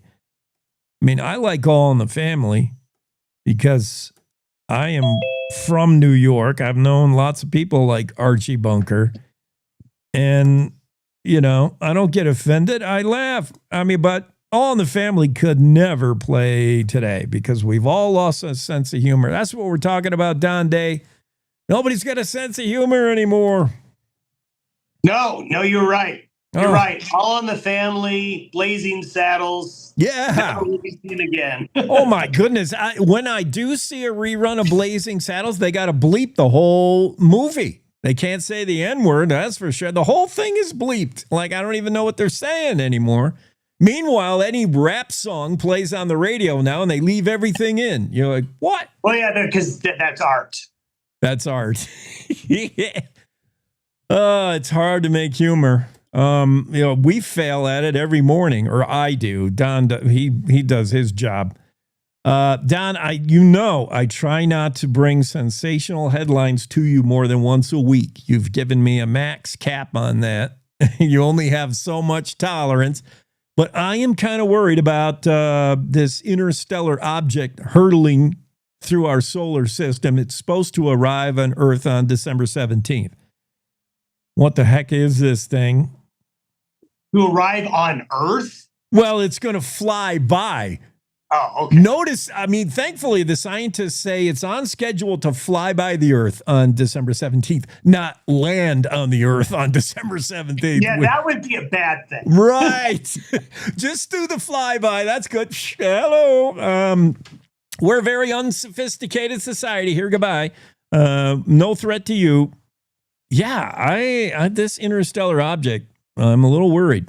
I don't know if things like that affect weather, but maybe. Probably not. Probably not. No. It's really interesting. I mean, the more we put out there in space, with these really powerful telescopes now and the technology getting better, we find out there's a lot more out there than we thought. And that's the beautiful thing about science. And that's the thing that people, I think, tend to forget. We kind of live in a society, well, we've figured everything out. We know everything. Yeah. That couldn't be further from the truth. In fact, there's a quote from a physicist back in like 1870 something. And he said well, we've got it all figured out. We can do an equation that will explain everything. Of course, this was before Einstein, but it's human nature to be a little arrogant, honestly, and think we know everything. True. And what happens when people regular people travel into outer space, non-astronauts? Many of them have the same impression when they come back to Earth. They're so humbled by how small and insignificant we are. They see Earth from a distance and they're like, man, we're just tiny little ants in the cosmic realm of everything. Have you seen recently they show the size of our known universe and how it compares to what is considered all of space that we know? Like even stuff that would take us a jillion, years to get to is still just a tiny part of what is even, yeah. It's hard. The human mind cannot really grasp like infinity or things that are so large because we're just not experienced. We live on a ball and it's hard to get off of the ball. And so this is our whole world. So it's a big universe out there, obviously. So things like interstellar objects, I mean, I think it's kind of cool. Yeah. But I don't think we need to worry about it. It's fascinating, and it's a lot to take in. So let's go from eternity to real micro weather forecasting, the giant state of Wyoming. At least don't make it rained on at 9-10 in the morning. We got to have a parade. Maybe in the afternoon, let us get a couple dogs on the grill. And then 9-10 at night, let's let the firecrackers do their thing. Can you keep the rain away from those 3-day periods? Oh, wow. You're not asking much, are you? Okay. We're going to have thunderstorm chances statewide today. It doesn't mean it's going to rain on everybody's barbecue or the quote, everybody's parade. Yeah. But they're going to be out there and they will impact some folks, whether it is a parade or a barbecue or the fireworks displays. As we got a lot of moisture in the air today. We saw that yesterday. And the air starts to dry out a little bit over the weekend. So the weekend thunderstorm chances are going to be lower. But the eastern side of the state is going to have thunderstorms around through the whole weekend. Today is the day, though, where the chances of thunderstorms will be the highest statewide. Now, it's also making for very comfortable temperatures. I mean, we're only going to be a lot of the state today is just going to be in the 70s to near 80 degrees. And for July 4th, that doesn't happen very often. Which is perfect for the Cody Fire Department. They wouldn't be throwing water balloons anyway. Nobody's going to need to cool off up there. It's not going to be super, super hot. No, not at all. In fact, a lot of areas got some rain over the last 24 hours. And I think that's probably making a lot of fire chiefs very happy. Yeah. Because I know that they dread tonight with fireworks and grass fires and all those things. And hopefully, where those lightning strikes started those fires, there was really good coverage of showers and thunderstorms in northeastern Wyoming last night. Gillette picked up about a half-inch of rain. So that was good to see. Excellent. Yeah, just shut that down right away. All right, good. Well, that's a good forecast, Don. Happy 4th. What are you doing? Where are you? Cheyenne? I'm going to get out I'm at work. I'm at my normal place. I'm going to get out my telescope this weekend and see if I can find that interstellar object. Dude, I am worried. They're calling it A11PL3Z, but I'm calling it alien spaceship. And we got to rename that. Can we let's brand it. I think this object needs corporate sponsorship. Maybe. It's traveling at 41 miles per second. Super fast, and it's not believed it'll get caught up. It's going too fast to get caught up in the Earth's gravitational pull, but that doesn't mean it won't purposely land. That's what I'm worried about. Maybe what it is maybe it's how airplanes fly with the banners on the back of them? Yeah. Yeah. Maybe it's an interstellar banner thing, and it's gonna say something as it comes by. I swear, if it flies by and the banner says A11PL3Z, I'll be like, what the? I'd be so freaked out. All right. Have a great 4th, Don. You too. Bye-bye. All right. I mean, that is for real. There's something flying towards Earth. That's Earth with an F. It's flying to Earth. Harvard physicist Avi Loeb revealed the object expected to pass by his calculations will blow by Earth on December 17th. So write that down in your calendar. We are going to be visited by an unknown interstellar object estimated to be 12 miles wide and traveling at a high rate of speed, trying to get here by Christmas. I'm a little bit worried. Let's take a break. To the Teton Range, Cheyenne to Sheridan, Rawlins to Ralston, Cowboy State Daily Morning Show covers the state like no other radio show or podcast. We love Lovell. We're eager to share the stories of Story will crow about Crowheart and yodel over Yoder. Whether you make your home in Sweetwater, Chugwater, Powder River, or Green River, the Cowboy State Daily Morning Show will make you feel right at home. Jeffrey City, Atlantic City, we see you. Little America, Big Piney, you're on our radar. Howdy, Wapiti, Meeteetse, Shoshone, 10 Sleep, good morning. Welcome, Torrington, Riverton, Wheatland, Lusk, Lingle, Lander, Timber, Casey, Kerwin, Moorcroft, Mountain View, Moose, Fort Bridger, Fort Laramie, Fort Washington, Hannah, Hudson, Hewlett, Dayton, Daniel, and DuBois. We are east of Weston, west of Midwest, north of Newcastle, and south of Sundance. Border to border, we love Wyoming and every one of its communities, bar none. This is the Cowboy State Daily Radio Network. When you hear the words nonprofit organization, what comes to mind? Is it a place your dog called home before finding you? Is it an organization that supports accessibility? Is it a place that ensures your safety and that of those you love? That protects endangered wildlife and habitats or fights for our most basic needs? It's impossible to show all the ways nonprofit organizations make a difference in our world. One animal, one person, one cause at a time, but it's not impossible to be part of it. When you give what you have to a nonprofit organization that needs what you can give, you help promote, protect, and strengthen the reach of these incredible organizations. The Nonprofit Alliance is here, helping connect people like you to the nonprofits that enrich your life, your community, and the world we share. Reach out to a nonprofit organization that inspires you today to find how you can help make the world a better place.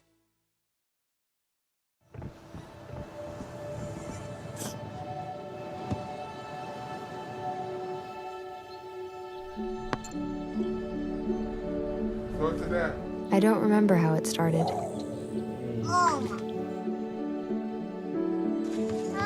Our back and forth.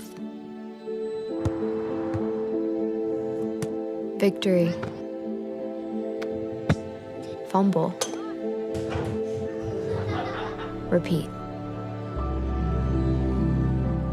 It always came back. Dad! Okay, here we go, throw it! Yeah. You probably don't remember what you told me, That was perfect. but I heard every word. Nice.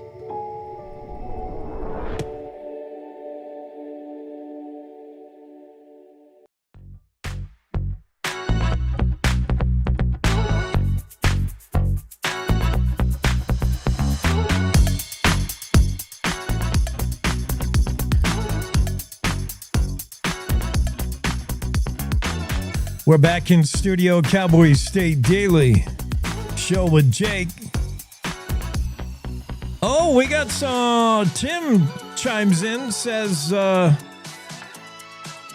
Vince the sign guy in Indiana Hills, Colorado. Okay, let's look him up. We were talking about, creative signs you'll see out there, usually attached to some business or a church. Vince the sign guy. Okay, punny signs in Indiana Hills. My fear of moving stairs is escalating. Oh, that's a good one. Yeah, puns. Puns are just jokes that instead of making you laugh, make you go, you just like, ugh. Dad jokes. Of course I'm an organ donor. Who wouldn't want a piece of this?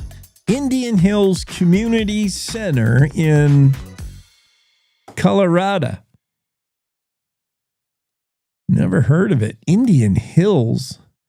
But apparently people have taken notice of these signs, and now the guy's gone viral. He's famous. NBC 9 News. NBC 9.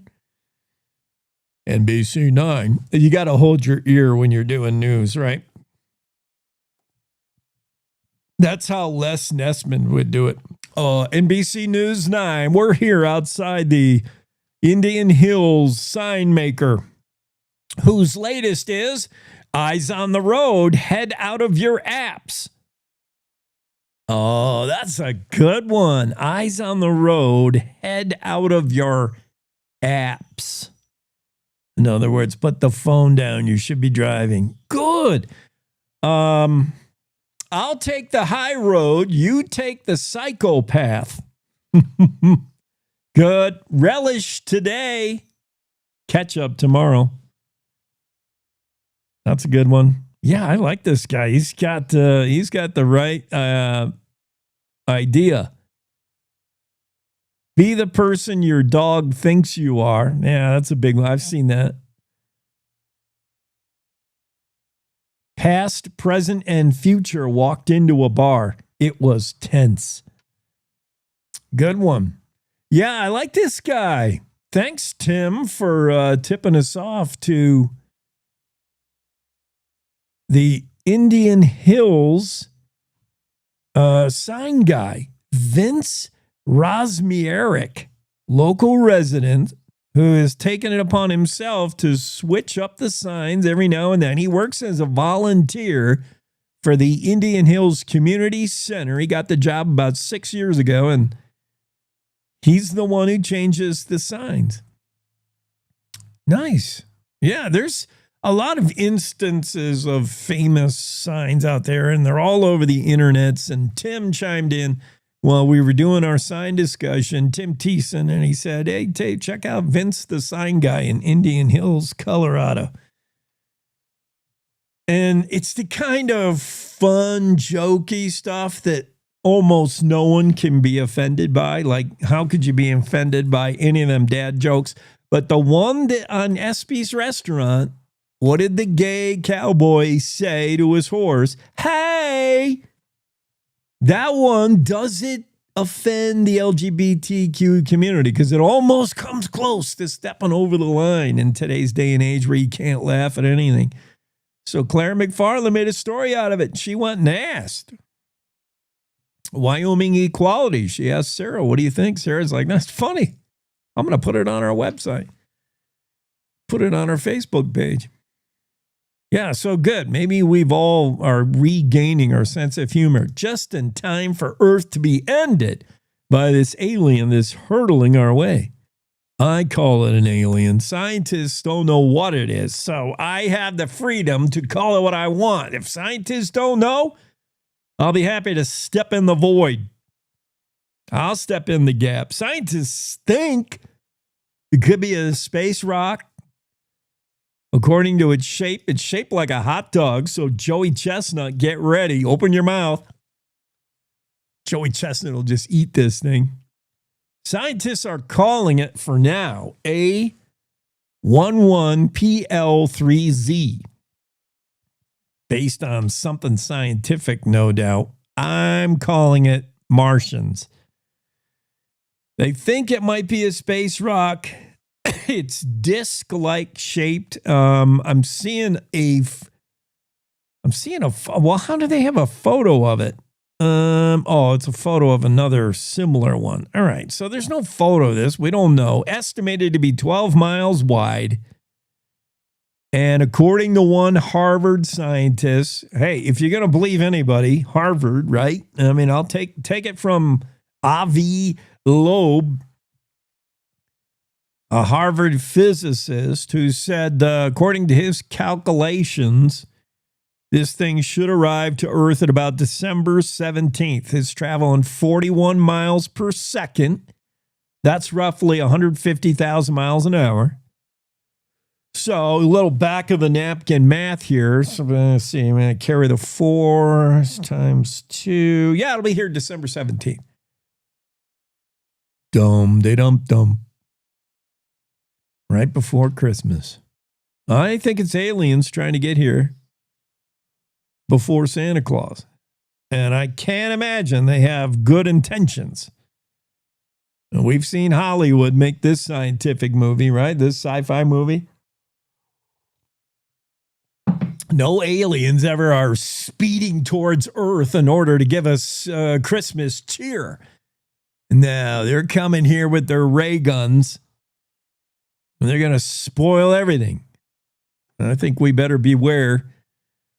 And just write that day down on your calendar, December 17th. That's all I'm saying. The scientist Loeb says it's scheduled to fly by on the 17th. Fly by, he says, because the Earth's gravitational pull not strong enough to grab a hold of this thing. It's going too fast. But he did not say what happens if this thing is a ship, the spaceship, and purposely lands on Earth. That's what I'm worried about. Anyway, enough of the hurdling. Maybe we'll ask Andrew Rossi, I think. And again, every guest we have scheduled today, we'll just have to guess. Our guests are coming because it is 4th of July. But if Andrew comes on, we will ask him because his domain as a journalist is space. Andrew knows outer space like nobody's business. And maybe he could ask our friend Max over there at UW Laboratories about this cigar-shaped alien spaceship hurtling towards Earth. Meanwhile, Wyoming being considered for the location of another huge data center. I guess it's a good story for Wyoming. Matthew Christian wrote it, so we know it's a good story. But I'm starting to wonder, why are we all getting giddy about these data centers?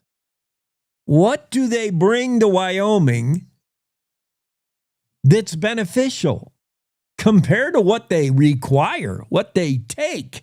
They take more than they give, in my opinion. They take an enormous amount of electricity. Oh, that's good, some say, in Wyoming, because Wyoming's got the ability to generate an enormous amount of electricity. If these data centers get here and they're so power hungry, then Wyoming will have to produce a lot of power. Wyoming's good at producing power. That's what we do. Burn some coal, make some electricity, and sell it to the data center. That works for Wyoming. Say some. Who says that? Somebody said that in the story. Let me see. I think Daniel Singh, we've had Singh on. Singh chairs the Wyoming Legislators Select Committee on Blockchain. And Singh says, I'm glad they're considering us, this data center. State Rep Daniel Singh, Republican Cheyenne. Look, I'm not saying we shouldn't be inviting this kind of tech. Yeah, Wyoming's all about the next tech, blockchain, digital assets, crypto, Bitcoin. Yeah, we're going to do it. We're on that, man. We're way ahead of West Virginia. What do they know about any of this? Wyoming's on the forefront of all of this. That's great. But what does the data center have to do with that? Why are we all excited about welcoming a data center? Even if we say, yeah, we love cryptocurrency, we're so forward thinking as a state that we're already embracing crypto and digital assets and blockchain. What does the data center have to do with that? It's just some big warehouse with a bunch of computers in it that need to be cooled down with water and eat electricity like nobody's business. What has that got to do with the tech? That's like saying Wyoming is a retail giant because it has more Amazon fulfillment centers than anybody else. It's just warehouses full of computers, a warehouse full of stuff. It doesn't mean we're Amazon. It's like when Seattle had owned the grunge scene in music. Remember when the Seattle was the headquarters of grunge? it would be like during that same time, some little company in Elkhart, Indiana saying, well, we're really the capital of the grunge scene because we have more companies that make the guitar strings that the rock stars play than anybody else. We should be the headquarters. We should be the home of grunge. We're the grunge scene in Elkhart, Indiana because we make guitar strings. Is that right? And look, that kind of thinking that because we have data centers clustered around Cheyenne, that all of a sudden we're this progressive, forward-thinking state. What does a data center do for the state? It doesn't employ anybody.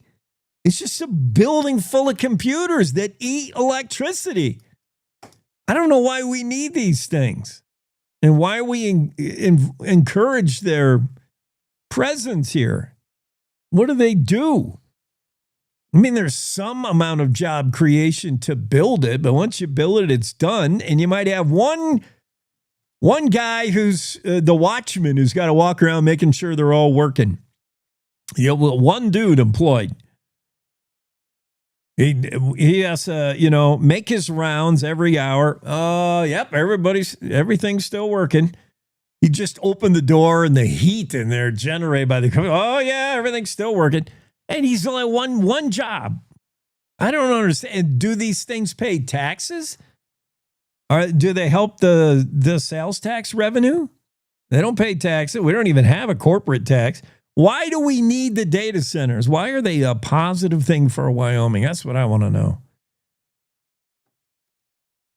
Daniel Singh wants them. Maybe I'll have Daniel back on. I'll ask him. David Pope sees immense potential. David Pope quoted in this story, Cheyenne Leads board member. Cheyenne Leads is I don't know what they are, but they're, in the tech industry.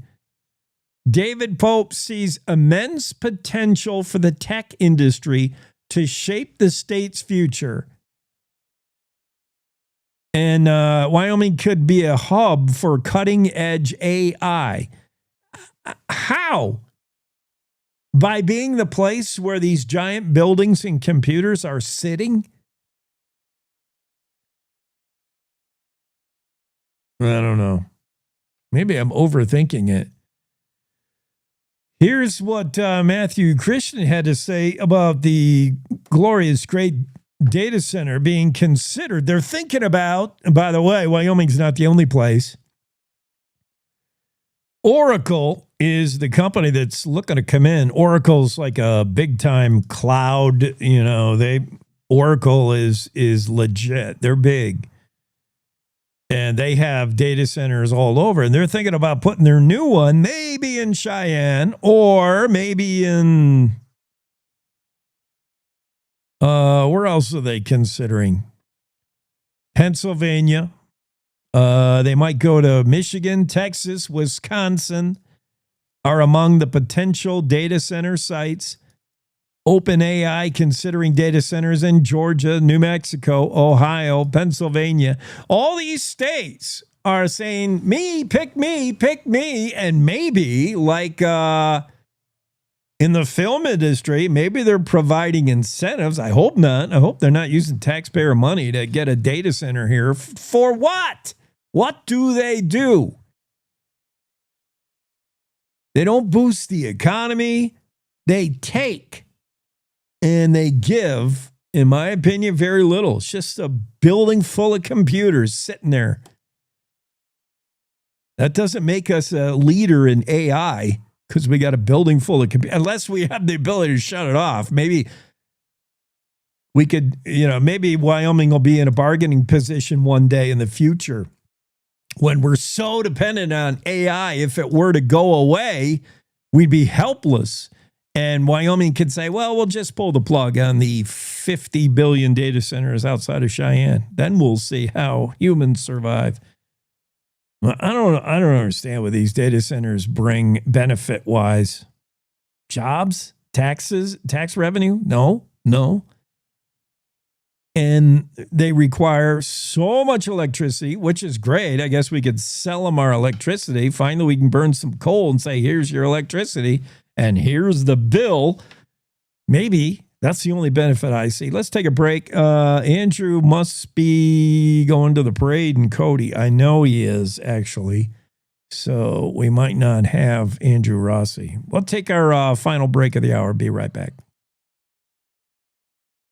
Wyoming is the cowboy state. From corner to corner, there are so many stories to be told, and more cowboys and cowgirls are turning to the Cowboy State Daily News team to keep them in touch with what's happening both locally and in other parts of Wyoming. I'm Riley Strand, videographer and production assistant for Cowboy State Daily Video News. We're proud to bring the most important stories to our viewers every day. The stories that start conversations, the stories that make us laugh, the stories that make us think. Our experienced journalists at Cowboy State Daily are crisscrossing the state every day, talking to those who know the news best. Every day, host Wendy Core and I talk to the reporters who are covering the topics, issues, and people that are important to Wyomingites. And in our daily newscast, we bring you those stories. Tune into the Cowboy State Daily Video Newscast every morning, only on CowboyStateDaily.com. You're listening to the Cowboy State Daily Radio Network. Sometimes fatherhood I'm the first Viking who wouldn't kill a dragon. can feel like an epic battle. But you will. But you can change your kid's world just by being there. And with a little help, you won't believe how high they can soar. All right, bud, you ready? I'm proud to call you my son. Come on! Never stop being a dad. To learn more, visit fathersincorporated.com. Logan Wilson here at the M Building in Casper, Wyoming. They do more than just support businesses and private events. They support nonprofits by offering reduced rates to help the community thrive. The staff here at the M Building have been incredible in helping me organize a fantastic event. They are great partners for those who want to make a positive impact on the community. Come check out the M for your next event.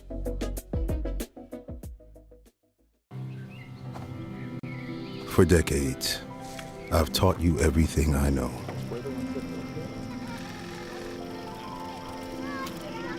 How to safely build a fire. How to control the flames.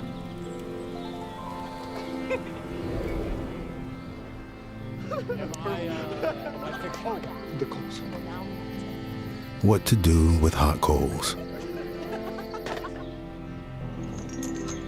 How to secure your chains.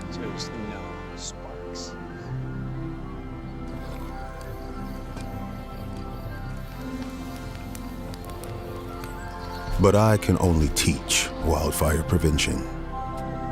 Only you can prevent wildfires.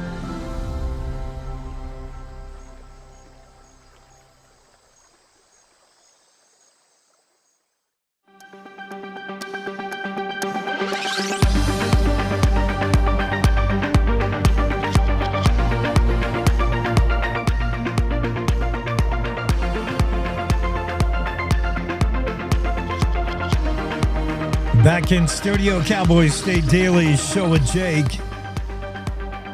I didn't mean to get off on a diatribe over Matthew Christian's story. The story is, if you haven't read it, Wyoming is being considered for the location of another huge data center. A partnership between OpenAI and Oracle could lead to the construction of another large data center in Wyoming. Cheyenne being the popular location because it's got availability of necessary power. It's right on the main drag, so to speak, of the state on I-80 down there in the southeast corner where we keep a lot of our electricity.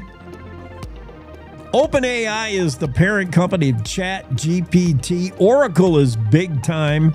And for those two to get together and want to make a data center plant, I mean, that's a big thing. It's big, no doubt. But again, I don't know what benefit it is to the state. They plan to rent. I mean, here's the benefit. It's a benefit to the power company, that's for sure. They plan to rent 4.5 gigawatts of data center power. That's enough to provide 750,000 homes. So that's what this data center needs, this warehouse full of computers. It needs as much power as one of Wyoming's cities.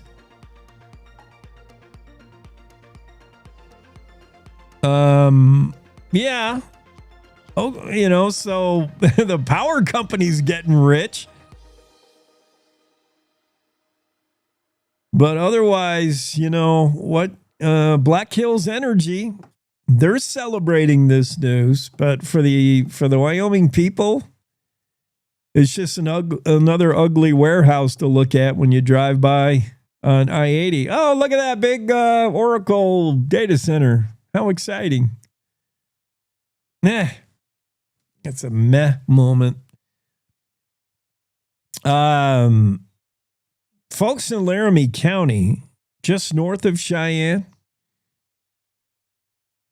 they don't even want a cell tower next to them, much less a data center. This was a highly contentious approval of a 150-foot cell tower. Renee Jean writes the story for Cowboy State Daily. Residents living in north of Cheyenne are again lobbying Laramie County Commission to reverse the approval of this cell tower. And they're citing new rhetoric coming out of RFK Jr., basically. They cited RFK, I think, going into this, but it still got approved. And what Robert F. Kennedy Jr., as the head of U.S. Health and Human Services, says is he's kind of down on these cell towers, saying that they might cause cancer or some kind of cellular damage. Not that kind of cell. When we're talking about a cell towers, they might cause cellular damage in your body. They might mess with your cells, is what Kennedy has alleged. Now, Robert F. Kennedy Jr. has alleged a lot of things. Sometimes he runs it back. Sometimes he doubles down. You know, he's got his theories about the additive in vaccines. He's got his theories about the COVID vaccination and the effectiveness of that. And his theories are carried out because it's just him. If he doesn't like the way you think, you're out. RFK Jr. fired a whole batch of CDC people and replaced them with people who think like him. And Kennedy suggested in the past, and I believe still now, that cell phones can produce electromagnetic radiation that can do neurological damage to children who are around them for large parts of the day. So to have this 150-foot cell tower in your neighborhood is cooking your brains, so to speak. Now, meanwhile, critics say there's no science to back that up. There's no widespread increase in the rate of brain tumors, despite the popular use of cell phones. There's the National Cancer Institute and the Food and Drug Administration both say that there's a lack of evidence of harm in these cell towers, but RFK is insistent that they're messing with your body. And that's reason maybe for Laramie County commissioners to run it back after they approve the 150-foot cell tower. It's interesting. Now, I'm not taking an opinion. I'm not a scientist. I don't know. There's whether, cell towers, the use of cell phones, if you keep it in your pocket, are you going to get prostate cancer? If you always are talking to on the phone, are you going to get brain cancer? Is that doing anything harmful to you? It might be. Deborah Davis would say it is. We should have her on this show. I'm going to reach out to her. She's someone who has said for years that you want to go on speakerphone. Don't hold that phone near you because it's doing something to you. Does the cell tower do anything to you? I don't know, but a lot of people do not like them in their neighborhood, and they don't want them anywhere nearby. They're ugly to look at, and they could be doing you health harm. So nobody wants them, yet everybody wants what they represent. Everybody wants the end product. How many people who don't want the cell tower in their neighborhood reached out and told their commissioners so by sending them a text? Well, guess what? You just use the cell tower. Use somebody's cell tower. You can't have your cake and eat it too. I mean, either we have the cell towers or you throw your phone away. And that's what these providers are saying. AT&T, Verizon, they're like, this is an undercovered area. We need a cell tower in here. They got to go through a ton of red tape and bureaucratic business to get one up. And when they put it up, nobody wants it. We want it down. It's cooking our children's brains. Yeah, we're more than happy to make phone calls and get on the interwebs and do stuff all day that requires the cell tower. We're a bunch of hypocritical people. And none of it will matter because on December 17th, when the aliens get here, it'll all be over. Meanwhile, truckers are going as fast as they freaking want on the highways. We're going to talk about that next. Cowboy State Daily Radio Network. Thanks for spending your 4th with us.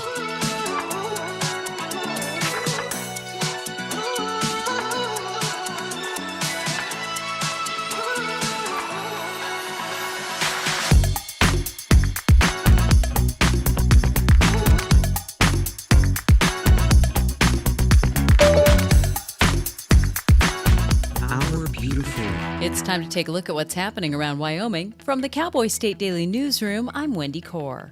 Wyoming truckers who say they were dreading a federal regulation to put speed limiting devices on their trucks are praising President Donald Trump's reversal of the Biden-era agenda, preparing them to go into effect.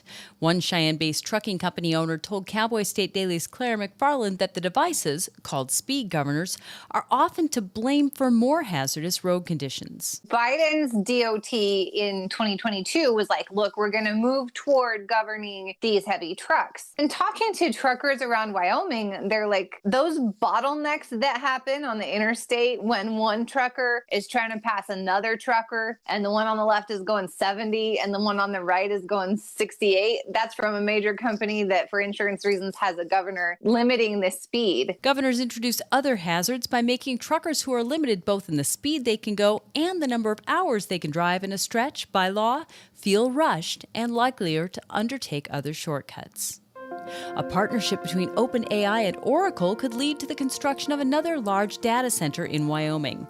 OpenAI, the parent company of ChatGPT, announced Tuesday it plans to rent 4.5 gigawatts of data center power, enough to provide power to 750,000 homes, from Oracle. Cowboy State Daily's Matthew Christian reports that sites in Wyoming, Michigan, Texas, and Wisconsin are among the potential data center sites. Data centers use a tremendous amount of power, and most of them use a tremendous amount of water as well. Luckily, Black Hills Energy, which is the power company for Cheyenne, has power available, and they have some special rates. They're actually a national leader in working with data centers. As far as water goes, Daniel Singh, state representative, said there's a possibility they could bring water from the ocean, desalinate it, and use it for their cooling systems. Cheyenne is also popular with data center developers because of its proximity to I-80 and a parallel fiber optics line.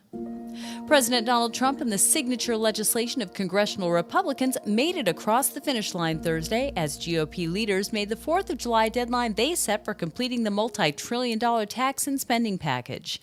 Cowboy State Daily's Greg Johnson reports that Thursday's vote in a raucous House was 218 to 214 in favor of the version the Senate passed 2 days ago, with Vice President J.D. Vance breaking a 50-50 tie. It passed by a higher margin, by more votes on Thursday than than it did when it first passed out of the House the first time to go to the Senate. It only passed by one vote then. Then the Senate made a bunch of changes to it, which a lot of people thought, hey, the Senate's made so many changes to it, it's going to cause some problems in the House. They basically said, it's fine, we'll take it. They passed it, and they picked up 4 more votes on it too. So now the focus is, what does it mean for all kinds of things in government, for agencies? There's a lot of things about energy that Wyoming wants to keep an eye on. Due to all the drafting and redrafting, it's not entirely clear how much of the Republican agenda was lost to Democrats' successful parliamentary challenges.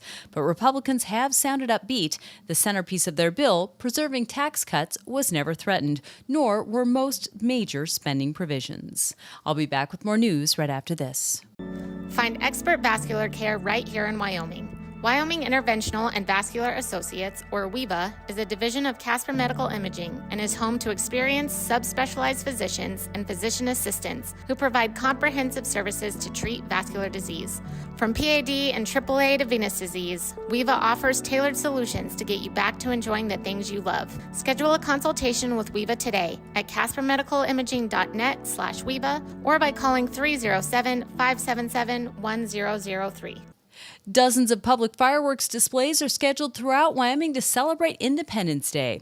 And Cowboy State Daily's Andrew Rossi points out that if there isn't a public show in your community, you shouldn't have to go far for a picturesque view of the pyrotechnics. If you got up high enough, you could probably see multiple fireworks displays from multiple places on the evening of July 4th. But most places have either public fireworks displays or they have spots designated where people can set off their own fireworks. I know Worland and Glenrock don't have public displays, but they encourage people to bring their own fireworks and set them off at designated areas. But you're not far from fireworks on 4th of July, and that's one of the great patriotic things about Wyoming. Many city and county fire departments remind Wyomingites that most types of fireworks are prohibited within the city limits of most communities and strictly banned on all state and federal lands. And that's today's news. Get your free digital subscription to Wyoming's only statewide newspaper by clicking on the daily newsletter button at cowboystatedaily.com. I'm Wendy Core for Cowboy State Daily. There's a lot of need in the world, and if you're like me, it can seem too big to make a difference. But that's why I decided to start volunteering with Mercy Ships. Dedicating a few weeks or months of my life every year in the service of others has brought me more than I could ever imagine. Plus, I'm getting to meet people from all around the world and make lifelong friends. Hey, Michelle. And with so much to do here, there's an opportunity for everyone to make a difference. High five. But the best reason to volunteer is knowing that no matter what you do, you're helping change people's lives every day. Whether it's for 2 weeks, 2 months, or 2 years, when you volunteer with Mercy Ships, you'll find your purpose, your people, and your place in this world. And all you gotta do is visit mercyships.org today. I hope to see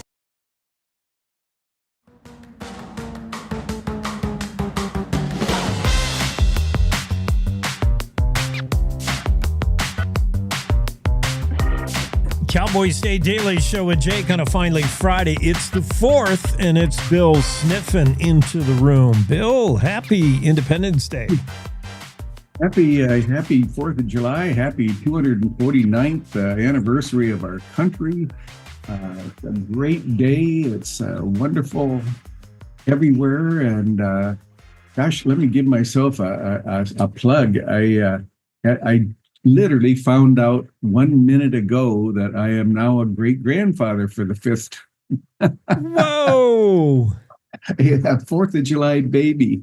And some of my grandchildren, I think they should name this girl Firecracker, but I think they named her Charlotte. Charlotte Sullivan. But congratulations to them. But anyway, enough about me. But boy, I got to tell you, that was I just found that out, and they kept saying, I think we're going to have a 4th of July baby. By God, we did. So anyway, that's my latest news. But gosh, the 4th of July is what a big day. And of course, in my hometown of Lander, it's the biggest day of the year. Lander's such a crazy place on the 4th. And I've always referred to the the fireworks at night, the community-wide, they spend about $3 million. The people in the community do. Wow. And neighborhoods gather and they just blow stuff up. I call it the bombing of Baghdad. There's just nothing like it in America, in my opinion. But it's chaos. Just years and years ago, I had a little convertible, and I've got another granddaughter, a little gal named Dahlia, who recently graduated from physician assistant school. But at that time, she was about 5. And she just begged me to get in the convertible. Let's go drive around town. Well, I mean, that was the most dangerous time. I've never felt more in danger, especially with this little child. So, but anyway, so anybody out there that wants to have a once-in-a-lifetime experience, you should go to Lander for the community explosion on the night of tonight. That would be really fun. Plus, they have a great barbecue at noon, and they have a fantastic parade this morning, and so it's all good. But but the fireworks makes it unique. It's the bombing of Baghdad, I call it. So Lander does it up. Well, Andrew did include Lander in his list of places you should go see and spend 4th of July. Yep. Yeah, we've covered Cowboy State Daily has covered Lander's 4th a number of times, and every year our editor Jimmy Orr just shakes his head. No, Bill, we're not Lander every year. There literally are other places like maybe Cody, which Cody, of course, has this absolutely spectacular everything, but I would say they don't blow stuff up like Lander does. Cody has multi-day celebration. Lander just packs it all into one day. You're less than 2 hours away from getting your curbside seat for the 131st Pioneers Day Parade. You better grab your spot now. And don't forget the Rotary BBQ in the city park. And then, blowing stuff up all day, all night. Wow. It's all good. But gosh, what a country. And we've just passed a big, beautiful bill, and which, we're going to see how that, but I think that should affect Wyoming primarily in positive ways, because it strips away a lot of regulation on some silly rules that have impeded development. But I don't know. I don't know that much about the bill, but I have a lot of faith in our congressional delegation, and especially in John Barrasso. And so, I think we're doing fine. But anyway, Jake, I haven't seen you for a little while. You doing okay and everything okay? We're working on a holiday. How about that, huh? Always working. Yeah. Yeah. Yeah, it's good. Everything good. I'm not reassessing any life choices, maybe, at least not yet, like you are in the column. That's an interesting column, Bill. If you had your life to live over, what would you change, if anything? So we can ask you, the author of that column. It's quite a column in the sense that you used to be able to. You'd go in and you'd buy this thing that some old lady in Kentucky had written, and it was called "If I Had My Life to Live Over," and it was written kind of with her tongue in her cheek a little bit. But one of the things she said, "If I had my life to live over, I would have eaten more ice cream and eaten less beans." I always remembered that. So one time I decided that. This might make a really, really good column. And of course, in my version of the column, I say I did eat enough ice cream.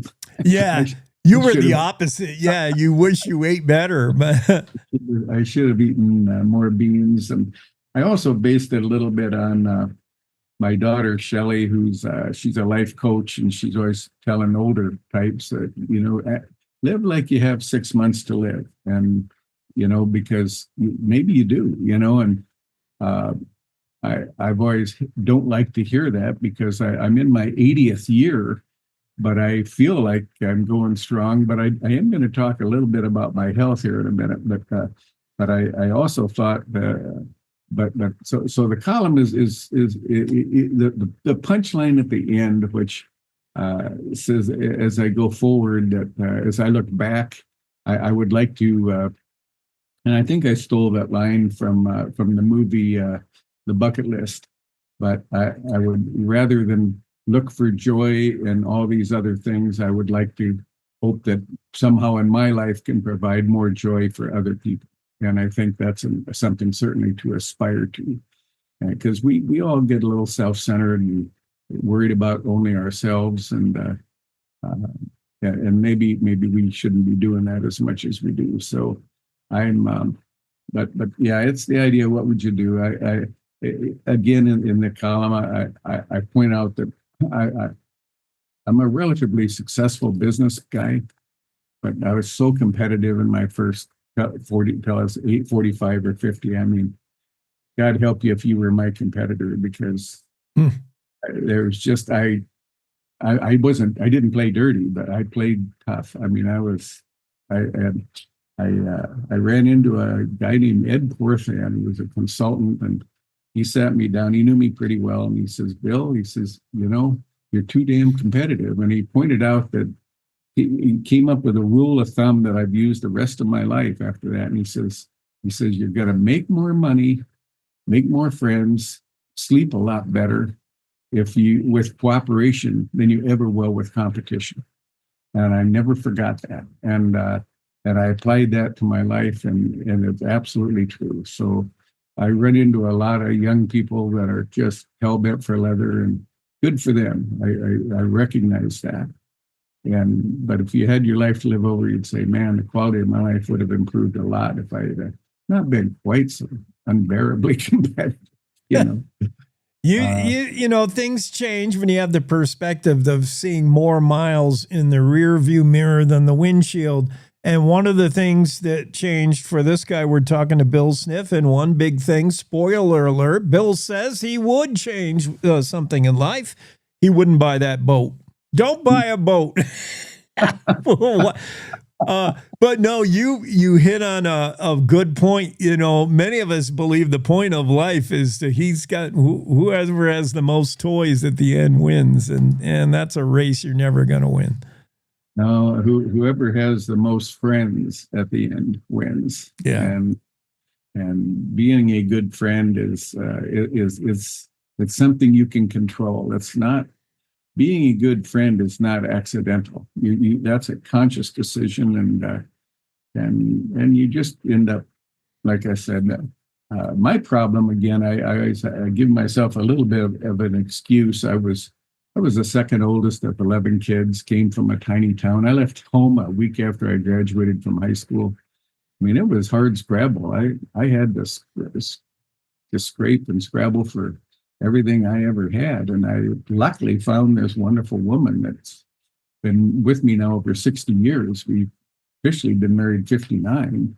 And she really got me going. She's, and so anyway, it's I've been very blessed, Jake, and but also one of the things that I'm very blessed about is I get the chance to share these ideas, and if it affects somebody out there in a positive way, that's very gratifying. Yeah, I think, as a society, unlike Native Americans, we don't appreciate the experience of those who are experienced. I mean, elders mean a lot in the teepee, and we should take a cue from folks. And I don't want to call you an elder just yet, Bill. You got a long way to go, but you got some good experience that you could and should share, and you do in your column. It should be one of the first things you read on the Cowboy State Daily. What is Bill sniffing? What kind of knowledge is he dropping this week? Well, it's thank you for saying that, Jake. I'm just doing my best, and I've been doing this for a long time. But there's so many things to talk about. But I don't want to escape without telling you guys about my 4 days in the hospital. Now, let me tell you, do I look like a guy that was just in the hospital 4 days? You look good. I'm feeling pretty doggone decent. But But I had I was down in Texas, and I like to swim in my old age. I go to these gigantic pools, and this time of year there's 1,000 kids there, and in Texas they have what's called a geyser lane, and it's for water jogging, they call it. And I don't swim very well anymore, but you literally get in there and you walk as hard as you can. And it's really hard to do, but it's very low impact. It's very good cardio, but very low impact. So I do that 3 times a week when I'm in Texas, and also get you out of the heat. My gosh! But anyway, I got really sick, and I had. Are you familiar with the movie Dumb and Dumber?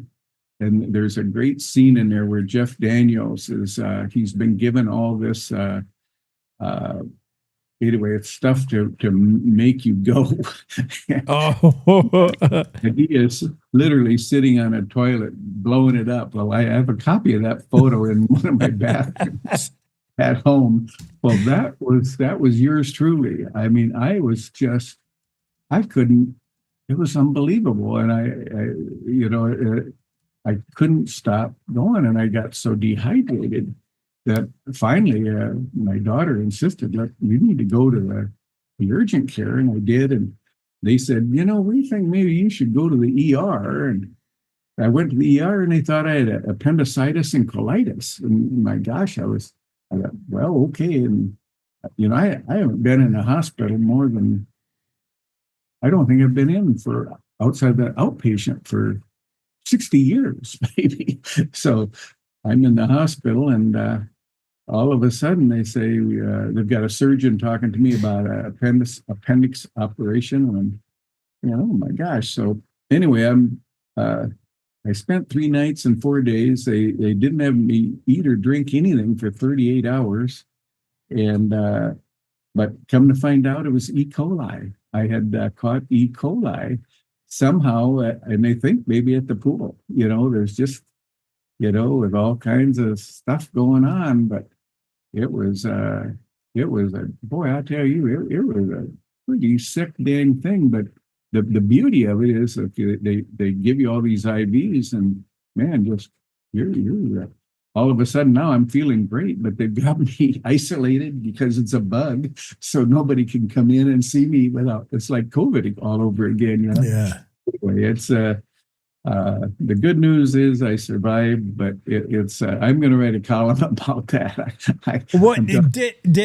Did it hurt, and did you have a fever other than not being able to get all out of the bathroom? What was? I tell you what, Jake, I was I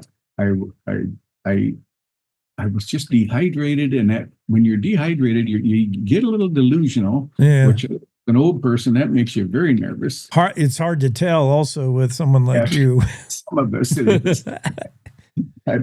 But you also you get so achy, and your body's just the delusional was only in dreams. I would have the most craziest dreams, and so finally, my family said, "Man, you," and I said, "Look, I'm never sick. I'm okay. No, you're going." So I did, and I got here. I am in the doggone hospital for all these days. But anyway, they got it fixed and got me cured, and I'm back. But there's a lesson. Let me tell you, folks, 2 things. I'm going to wash my hands a lot better all the dang time. Yeah. Going to all that junk we used to use during COVID, and we put it all away, that Purell. Yeah. I'm afraid I'm going to have to get it back out because I don't want to go through that again. That's my cautionary tale for the day. Yeah. E. coli, public swimming. That was probably it. That public pool. Well, I'm glad you emerged from that relatively unscathed. And I'm excited for that firecracker Charlotte who comes into the world today with a bang. The way Lander's going to be celebrating today with lots of bangs. Lots of them.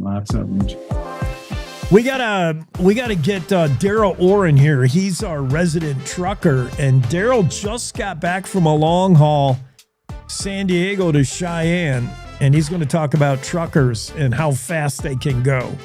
Tell him that the problem are that we have a problem with truckers, and even the truckers realize it, and that we got to get the bad truckers off the road somehow. It only those things weigh 80,000 pounds. You only need one bad one out of We'll see you, Jake. Happy 4th, and have a great Independence Day. All right, buddy. Happy 4th to you. Thank you. Bill Sniffen on the Cowboy State Daily Show. We'll be right back with Daryl Orr right after this.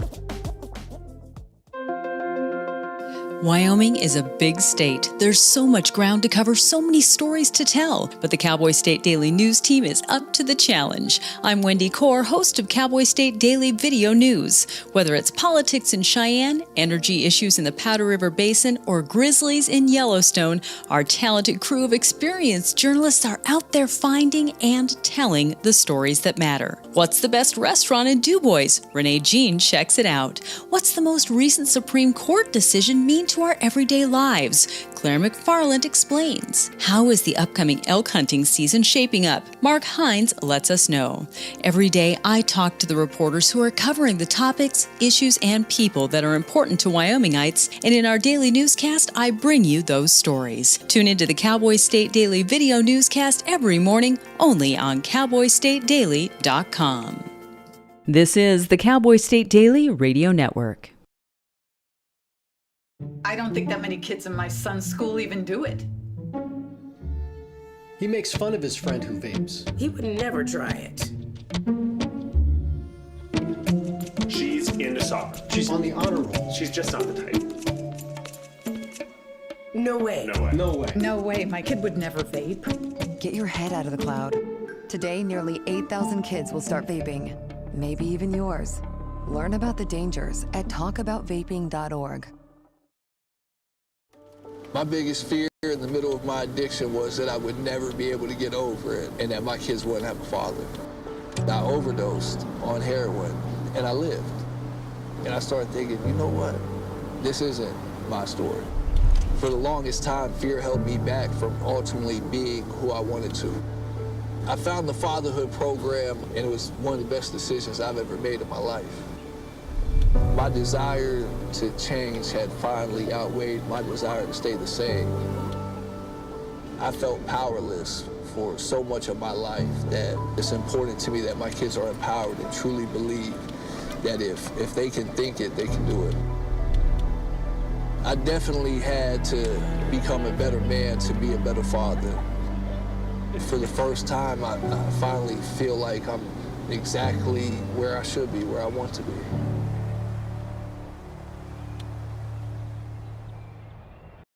Life's daily battles are not meant to be fought alone. We're not powerless, so long as we don't lose sight of what's important. Don't be afraid to seize that moment to talk to your friends. Cloud, you okay? Because checking in on a friend can create a safe space. The first step on our new journey. You coming? Reach out to a friend about their mental health. Seize the awkward. It's totally worth it.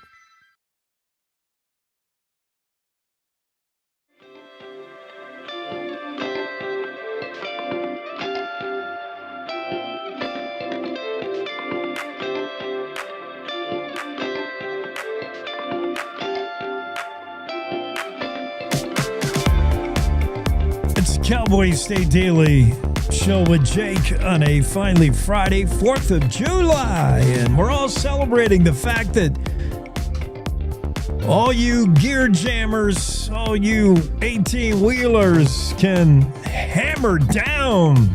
We got to play that Eastbound and Down.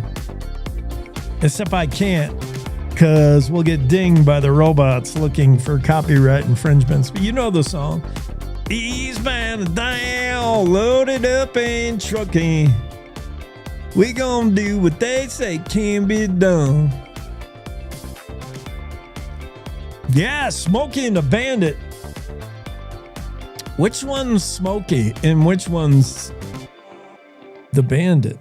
Well, Smokey is the cops, right? And the Bandit is Burt Reynolds. And that means Daryl Orr is plays the part of the trucker who was, what was that guy's name? He was also a country music singer, right? Smokey, we got to ask the Googler again. Smokey and the Bandit. Jerry Reed. That's right, Jerry Reed. Jerry Reed's the trucker, so that's Daryl Orr, and he's trying to drive. He plays Cletus, and he's trying to get that haul. He's trying to get his load somewhere fast. And he can do it better if he's got somebody running interference, and that's Burt Reynolds in his Trans Am, right? Is he driving a Trans Am? Something fast. And then he gets Jackie Gleason chasing him, and then that allows Jerry Reed to go fast. Yeah, truckers want to go fast. Maybe. I don't know. We'll ask Daryl Orr. He's a trucker. He just got back from a long haul run, San Diego to Cheyenne. So he's supposed to be on right now. He told me to wake him up. I don't know what I can do to wake him up other than send him a text, and I just did. Daryl, wake up. Hopefully he left his phone on. Yeah, he's probably tired. He just got in, and he was going to chime in on this this story in the Cowboy State Daily. Full speed ahead. Trump kills Biden rule limiting how fast trucks can go. It was President Joe Biden's idea that the trucking industry would go at the pace that he goes, which is slow. I'm not all for truckers just going fast for the sake of going fast, but I am for deregulation. And the idea that the federal government was going to require speed limiting devices on semi-tractor trailers. This is government intervention at its worst. This is a perfect example of overreach of the feds. You've already got a speed limit sign. It's not up to the government. I mean, enforce the speed limit. At what point are humans not able to make we're not able to make our own decisions?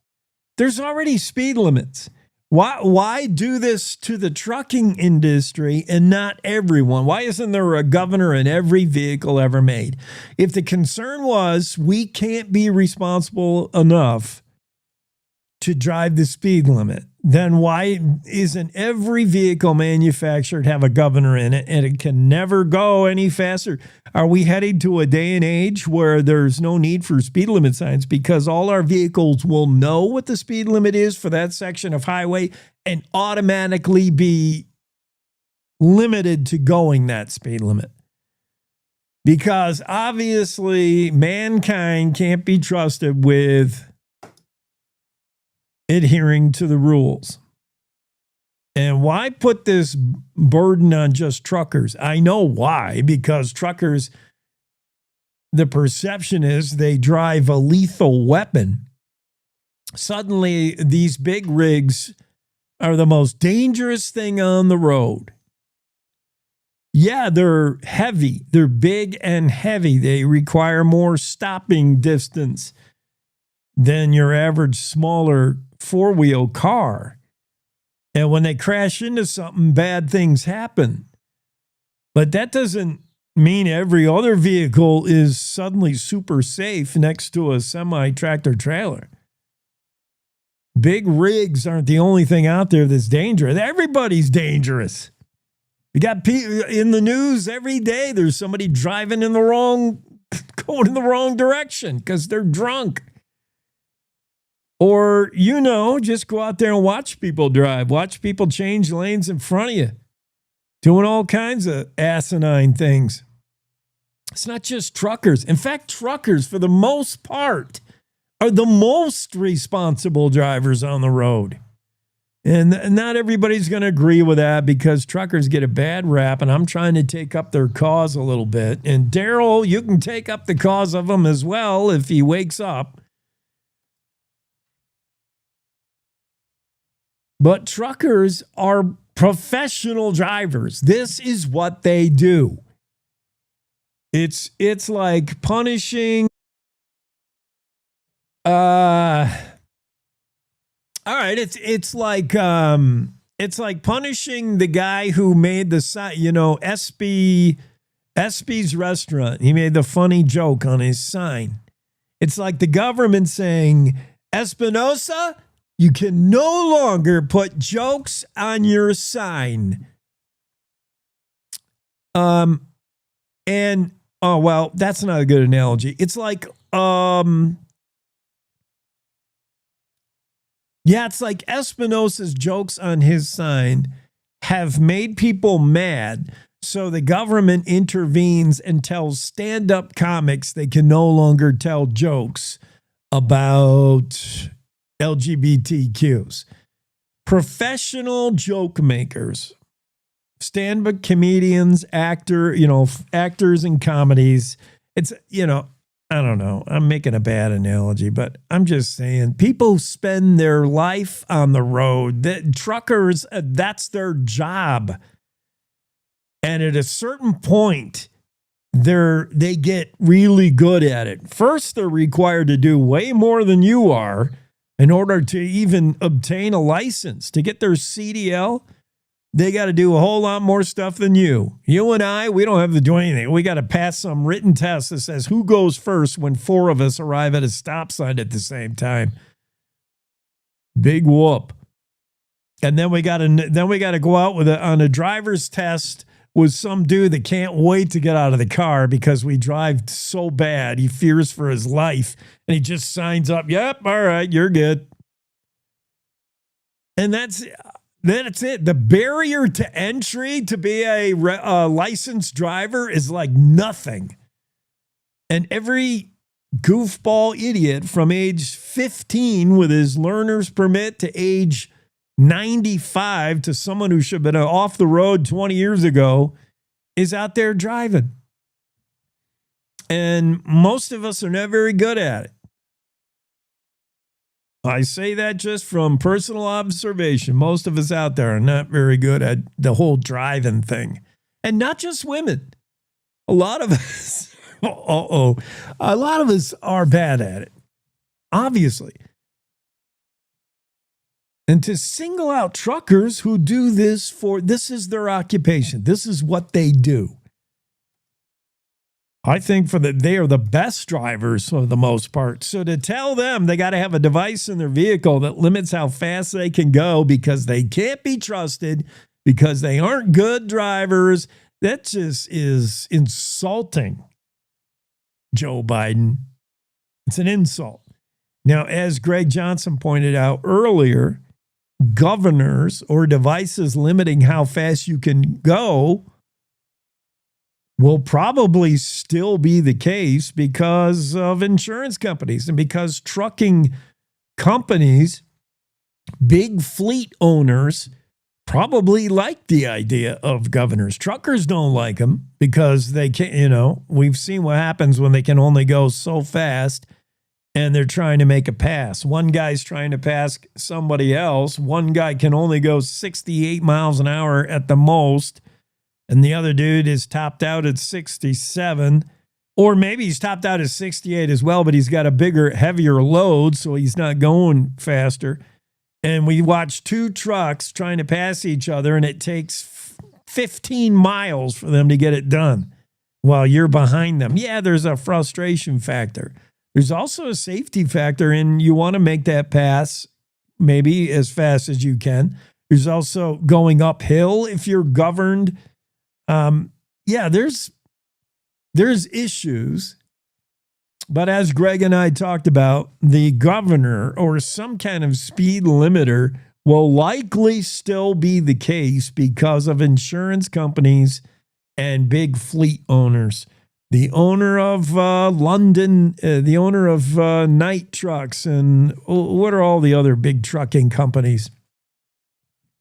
They'll probably already include speed limiters, whether the federal government mandates it or not, because they'll get a better insurance rate. Insurance providers will say, prove to us your guys don't crash a lot. Well, here are the numbers.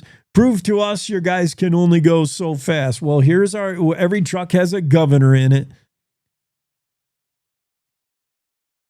So you'll probably see that continue, and we don't need Washington, D.C. doing it. Big Brother is not going to be the reason why there's still governors, and they shouldn't be. We don't need the government telling us yet another thing we can or can't do. The trucking industry is cheering about this. Trump has gotten rid of the Biden rule calling for governors. Wyoming truckers say they were dreading federal regulation to put speed limiting devices in their trucks, are now praising President Donald Trump's reversal of the Biden era agenda that was prepared to go into effect. But again, careful what you're cheering about and wishing for. These governors will probably be the future because of insurance companies. But let insurance companies dictate it then. Let that be the determinant, not government telling you what you can do and can't do and how fast. Government already tells you how fast you can go. Speed limit 75. Speed limit 65, whatever. If you choose not to go that speed limit, then you get pulled over and you get a ticket. And pretty soon you get tired of that and you're going to go the speed limit. I mean, there's already the rule.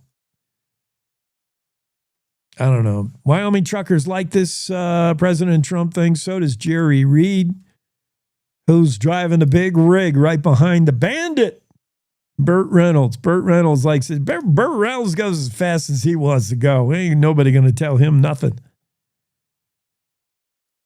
We're going to come right back. We'll do this day in history, which, check your calendar, is the 4th of July. We'll do that after this quick break because we've given up on Daryl Orr. He must have fell asleep. Thankfully, fell asleep home in bed and not behind the wheel.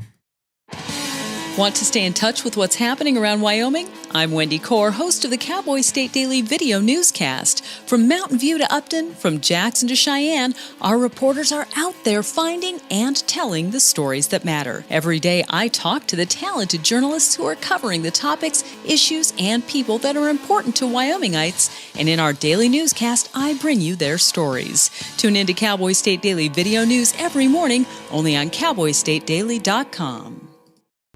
Wyoming is a big state. There are so many stories to tell, and here at Cowboy State Daily, we pride ourselves in bringing those stories to you every day. I'm Riley Strand, videographer and production assistant for Cowboy State Daily Video News. Every day, host Wendy Core and I talk to the experienced journalists who are covering the topics, issues, and people that are important to Wyomingites. And in our daily newscast, we bring you their stories. Tune in to Cowboy State Daily Video News every morning, only on CowboyStateDaily.com.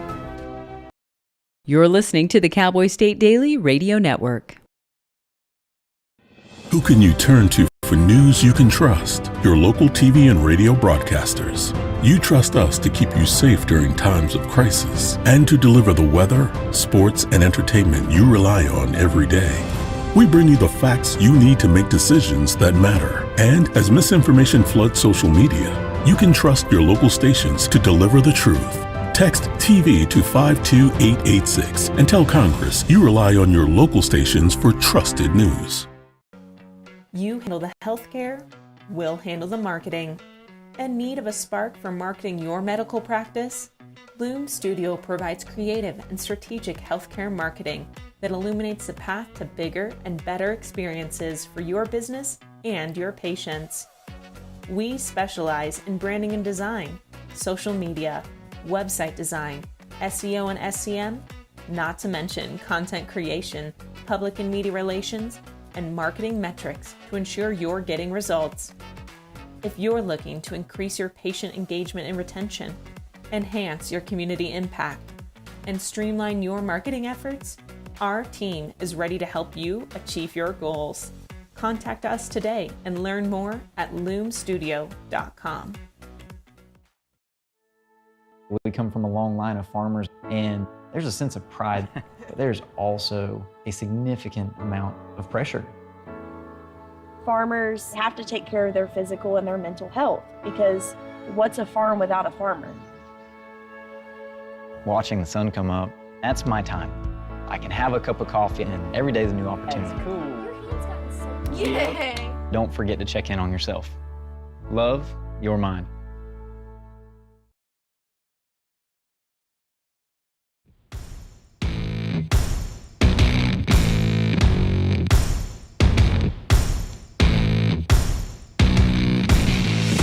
Yeah, let's get to this day in history. It's July 4.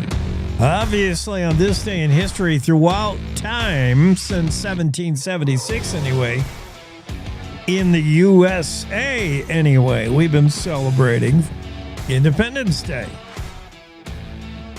You know, it just so happens to be the day the Louisiana Purchase was announced to the American people on this day in 1803. What a present for the U.S.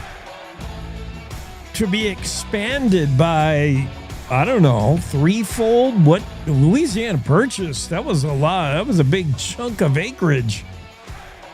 And the announcement was made on the 4th of July in 1803. Perfect. 1830 on this day, William Sublette names Rock Independence as his Wind River bound party spent the 4th of July there. The name would shortly be changed to the name you know it as today, Independence Rock. He called it Rock Independence, but he basically had the same idea. 4th of July stop on the old Oregon Trail there. William Sublette, where Sublette County gets its name from. This day in 1836, Narcissa Prentice Whitman and Eliza Hart Spaulding became the first European American women to cross the continent. And they made a marker at South Pass here in Wyoming. This day, 1836. On this day in 1845, the Texas Constitutional Convention voted to accept United States annexation and to submit the decision of the voters of Texas. Welcome aboard, Texas. California says they want to leave. I had that side thought. I'm easily interrupted. My brain thoughts are easily interrupted. California, well, not the majority, but it's getting close. And I think when they get to the majority view in Cali, they should go ahead and do it. 44% of Californians polled said they would be for secession. Like, goodbye, America. Goodbye, United States. We don't want to be part of it. We want to be our own what? Country? I thought California, for the most part, is their own country.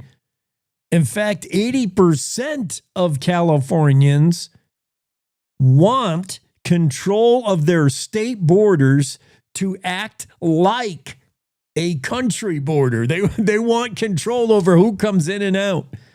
Make sure we're all Californians here. 8 out of 10 Californians want to control borders with other states like a country. I mean, Californians think their way and believe their way, and they want to live their way. This sounds great. And 44% of them, according to this poll done by Independent California Institute, 44% of Californians polled said they would vote for a ballot measure for a peaceful legal secession from the United States of America. 44%, almost half. So when it tips, when we get to majority, which hopefully will be soon, we can pursue that, right? Anyway, back to this day in history. 1864, Congress passes the Immigration Act, allowing for the immigration of Chinese laborers. After all, how are we going to get these railroads built? And who's going to wash our clothes? And where do we go out to eat on Christmas Day?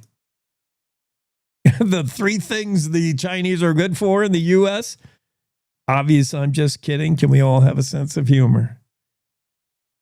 The act was brought about due to Civil War-induced labor shortages. This day, 1864. July 4th, 1866, Fort Halleck was abandoned. This day in 1867, General Grenville Dodge and his survey crew platted the site that's now known as Cheyenne. At that time, it was in the Dakota Territory. We now know it would be called the Wyoming Territory and eventually the state of Wyoming. But Cheyenne, you were platted on this day by General Grenville Dodge in 1867. 1890, Medicine Bow Station was burned to the ground. On this day in 1902, President Theodore Roosevelt officially ended the Philippine-American War. In 1908, a monument created at the site of Captain Fetterman's defeat in 1866, known as Massacre Hill, Fetterman's Massacre. The site is about 5 miles from the site of Fort Philip Kearny. And of course, the whole incident was Fetterman riding out of the fort of Kearny and ill-advisedly chasing a party of Indians that he thought he could easily catch and kill, and then he turned out it was all a ruse by the Indians to lead him into ambush. The monument was erected at the site of the massacre on this day in 1908. In 1911, July 4th, the aviation age arrives in Wyoming. The first recorded flight in the state took place. And can you guess where? Who boasts the first flight in Wyoming in 1911? Bueller. Where's my Jeopardy? The first flight in Wyoming on this day, 1911. Gillette, just so you know. 1920, Veterans Memorial to World War I veterans was dedicated in Hanna, Wyoming. 1924, on this day, statue of William F. Cody, Buffalo Bill, was dedicated in Cody. It was the work of Gertrude Vanderbilt Whitney, and beautiful it is. The 1924 statue of Bill Cody, Buffalo Bill. This day in 1941, the Hot Springs County Museum would open its doors for the first time. 1954, this day, earthquake occurs in the Yellowstone region, yet another one. 1956, this day, actress Judy Tyler and her husband, Greg Lafayette, also an actor, were killed in an automobile accident just outside of Rock River, Wyoming. Judy Tyler, I wonder, I don't know how famous, I don't know of her, but obviously she was killed in 1956. So she, although my interweb sources say she was killed on July 3rd, 1957. So go figure. My guy who does the source I get this day in history from cannot be trusted. Besides his poor grammar, the facts are sometimes not right, but I do try to check them every now and then. Obviously, this is in contention. But the place of death is noted as Rock River. Cause of death is a vehicle accident along with spouse Gregory Lafayette. Okay. It occurred in according to the internet, July 3rd, 1957. According to our sketchy This Day in History, it happened today in 1956. So, yeah, we're off by 366 days. Oops. And what else? Dedication of a museum dedicated to railroad history, the Nisi Self Museum, if that's how you say it. 1976, Centennial, Wyoming. That rounds out our This Day in History. Nisi, N-I-C-I, Nisi Self Historical Museum. It's in Centennial. It was dedicated, opened on This Day in History, July 4th, 1976. Okay. All these things happen on This Day in History. Let's turn our attention to rodeo, the Western Ag Network and the Rodeo Roadshow. Will, what do you see? It's the Rodeo Roadshow on the Western Ag Network. Hi, everybody. I'm Will Rasmussen. Happy Independence Day to one and all as we near the weekend. Yes, it is a busy, busy time in the rodeo world, but we need to always take time and reflect about our country's freedom. We'll do that on the Roadshow. Coming up next. Stay close. Hi, I'm Lander Nicodemus with Torrington Livestock Markets. As a livestock market owner and a member of the LMA, I believe it is time for our industry to align and drive meaningful changes that will safeguard a future for ranchers. I'm asking all who are hearing this to sign on to this effort as we work to achieve and maintain ag-friendly tax policy, improve risk management tools, access to labor, flexibility for livestock haulers, and create support for young and emerging livestock producers. Now is the time. Learn more and sign on at commongroundsummit.net. Cattle Producers Western Video Market's big summer sale is July 14th through the 16th from the Silver Legacy Casino Resort in Reno, Nevada. 3 big days filled with high-quality cattle from some of the very best ranches in America.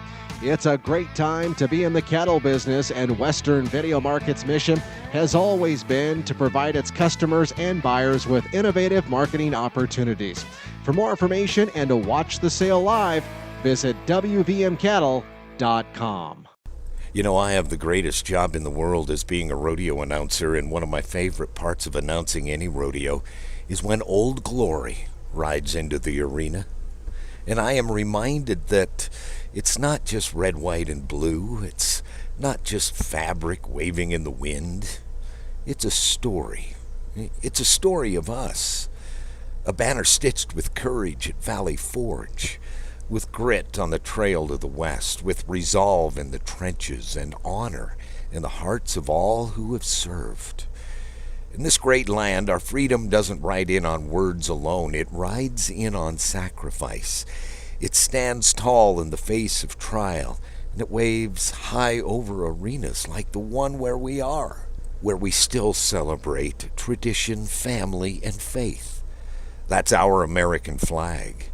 And when she enters this arena, we don't sit, we don't scroll, we rise, because we still believe.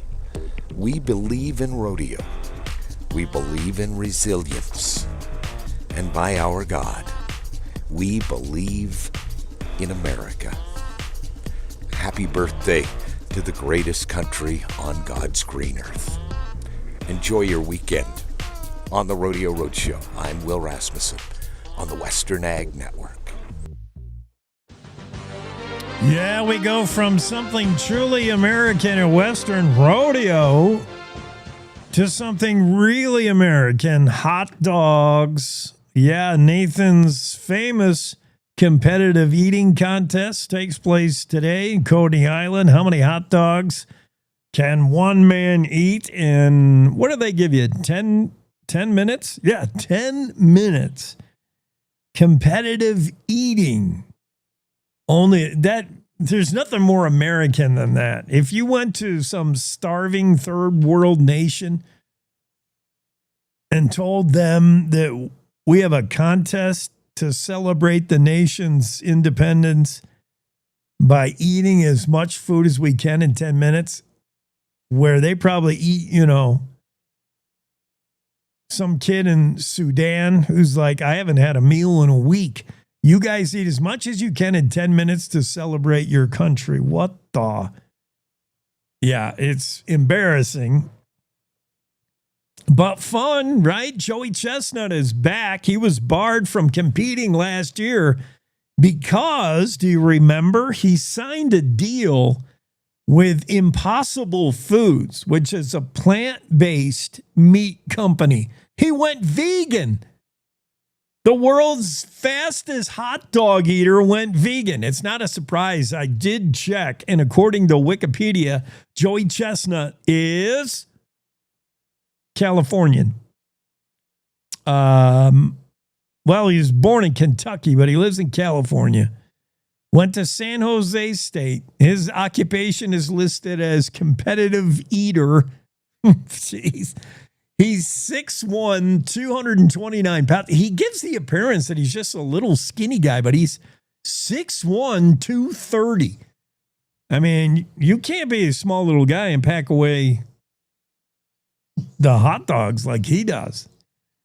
He's shooting for a record. His record is 76 hot dogs in 10 minutes. So he's back. He's finally going to compete. And I think the record, Greg said the record was 76. Anyway, that's going to happen today. It's truly the 4th of July when we celebrate in a truly American way, stuffing our faces. It is the what annual competition is this? We got to be up to a lot of them. This story doesn't say, but I know Joey Chestnut's back to compete in the 4th of July Nathan's Famous hot dog eating contest. So yeah, good luck, Joey. Hope you can do it. How many hot dogs in 10 minutes? We'll find out later today. Does Joey Chestnut retain the hot dog eating crown? Happy 4th to you. I hope your day involves a few hot dogs. Take your time. There's no pressure. Enjoy them. Top of the hour news break next. Cowboy State Daily Radio Network.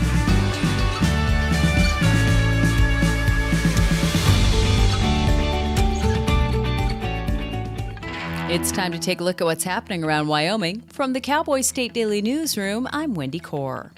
Neighbors of a proposed cell phone tower site in the Ranchettes area north of Cheyenne are accusing Laramie County commissioners of choosing special interests over people. That's after the commission approved plans to build a 150-foot cell tower there. Cowboy State Daily's Renee Jean reports the approval came after several strenuous objections from neighbors who raised health and safety issues, citing recent statements by U.S. Health and Human Services Secretary Robert F. Kennedy Jr. Some of the residents there are concerned about cell phone towers. Are there health effects from that? RFK Jr. has said that there are. When I looked at the studies out there on this, really it's inconclusive. The American Cancer Society, for example, has taken no position either way on whether cell phone towers cause cancer. Kennedy has suggested that cell phones can produce electromagnetic radiation that can do neurologic damage to children who are around them all day, as well as cause cellular damage or even cancer. His critics, meanwhile, have pointed out that so far there's been no widespread increase in the rate of brain tumors despite the widespread use of cell phones. When a Cheyenne restaurant owner posted a PG-rated gay joke on his roadside sign, Wyoming's top LGBTQ advocacy group decided to run with the joke.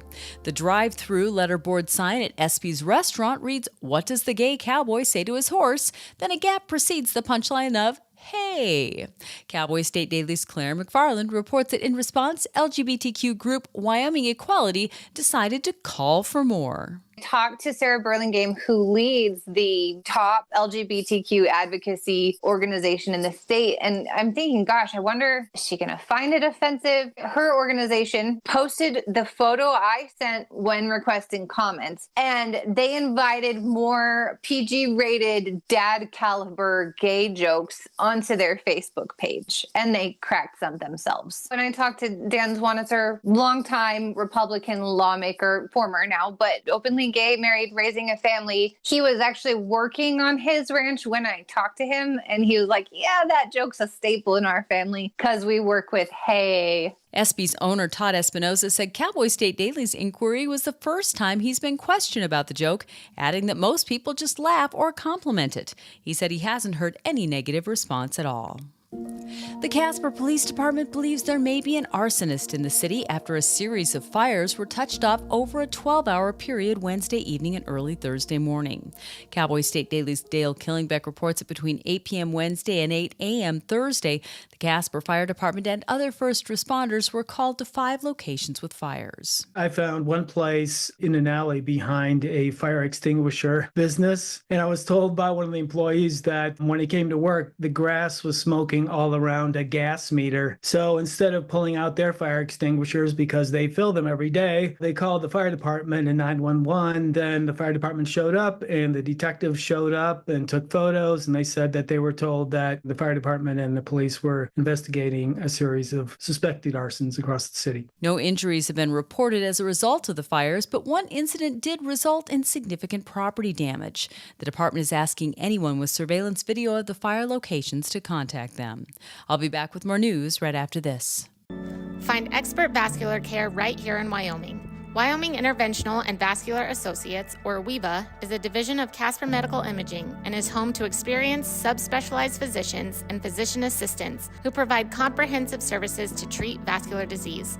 From PAD and AAA to venous disease, WEVA offers tailored solutions to get you back to enjoying the things you love. Schedule a consultation with WEVA today at caspermedicalimaging.net/WEVA or by calling 307-577-1003. Well, in what's become an Independence Day tradition, Cowboy State Daily outdoors writer Mark Hines, for the 4th year in a row, decided to break out his chainsaw for what could be the most patriotic version of the Star-Spangled Banner ever played on a power tool. I have a close friend, actually soon-to-be family member, Veronica, who also happens to be a experienced professional videographer. And so instead of just shooting it on a cheesy cell phone, we went outside of Riverton here and we shot it professionally. I love the results.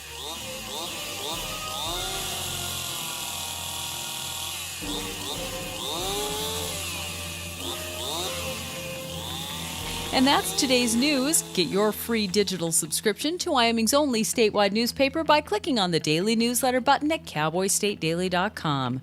I'm Wendy Kaur for Cowboy State Daily. There I was, 16, divorced, remarried with a baby, another on the way, and I could barely read or write. It was time for me to change my life and the lives of my family, so I went back and I got my high school diploma. That was the catalyst I needed. Now I have a bachelor's, a master's, and I became a teacher.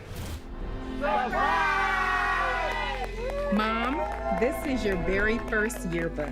Your commitment to education motivates me, your coworkers, and your students. You showed me that if you come from nothing, you can still be anything. You told me I deserve to succeed. It's been 15 years, and I still live by that. You're the model for success for your kids, grandkids, and your students. When I look at all these success stories, I cannot help but think it all started by getting my high school diploma. When you graduate, they graduate. Visit finishyourdiploma.org to find free and supportive adult education centers near you.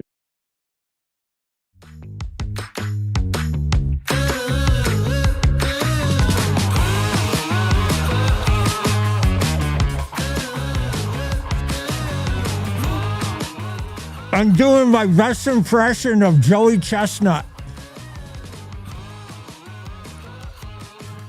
That's just awful. It's just disgusting. It is just disgusting. Yeah. Joey, Why would you do that? Joey Chestnut's going to go for the hot dog eating record today.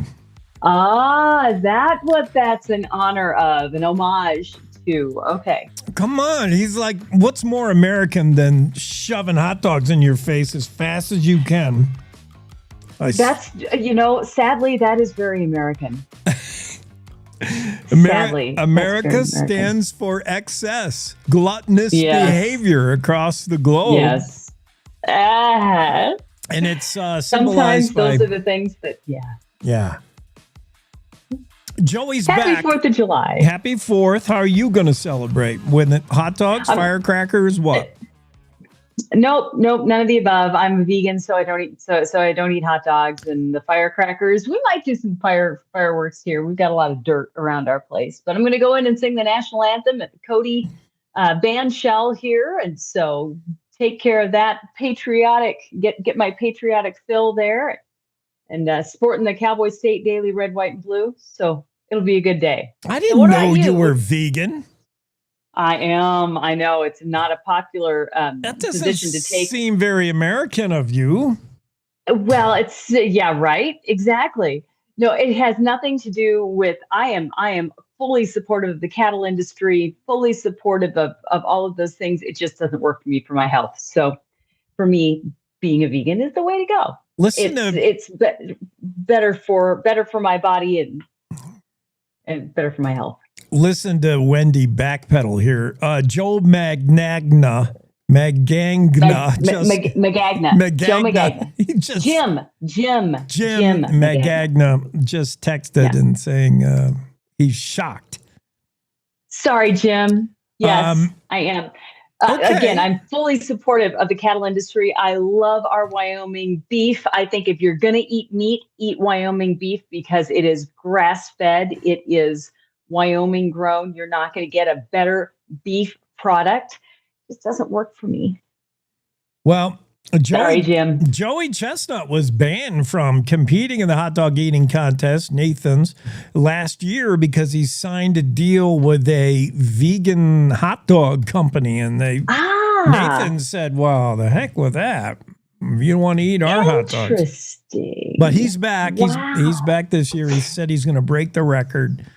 10 minutes of eating hot dogs. So the national anthem is going to be sung and played all over the country today. Who knows how many times? That's a tough song to sing. As a singer, would you say like that is challenging? The only way that you can sing it is you have to find what's your lowest note that you can comfortably sing. Oh, say, can you see? And if you get that low note, oh, say, then you can hit the high note. And the home of the brave. Yeah. Yeah. Oh, nice. That's the only way to do it. Yeah. So you got to start low to be able to get high. Exactly. Yeah. Yeah. Yeah. It's exactly. It is a tough song. Francis Scott Key was not thinking of your average singer, I don't think. Or he just wrote the lyrics. Did he also? Yeah, I don't know. I don't remember who put the music to it, but yeah. Tough song. Anyway, it is a tough song, but I've been singing it for a long time. You're a pro. One of those things. What'd you see in the news that was interesting besides the dude on a scooter setting fire to Casper? Oh my gosh.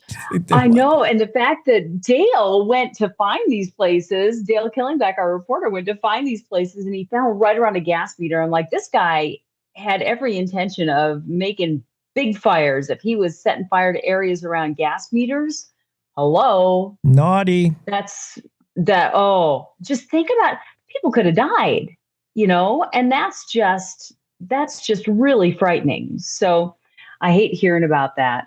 But I am a big fan of what's happening around Wyoming. So, 4th of July, where can you find the fireworks? Andrew. I think that's a good time. Yes.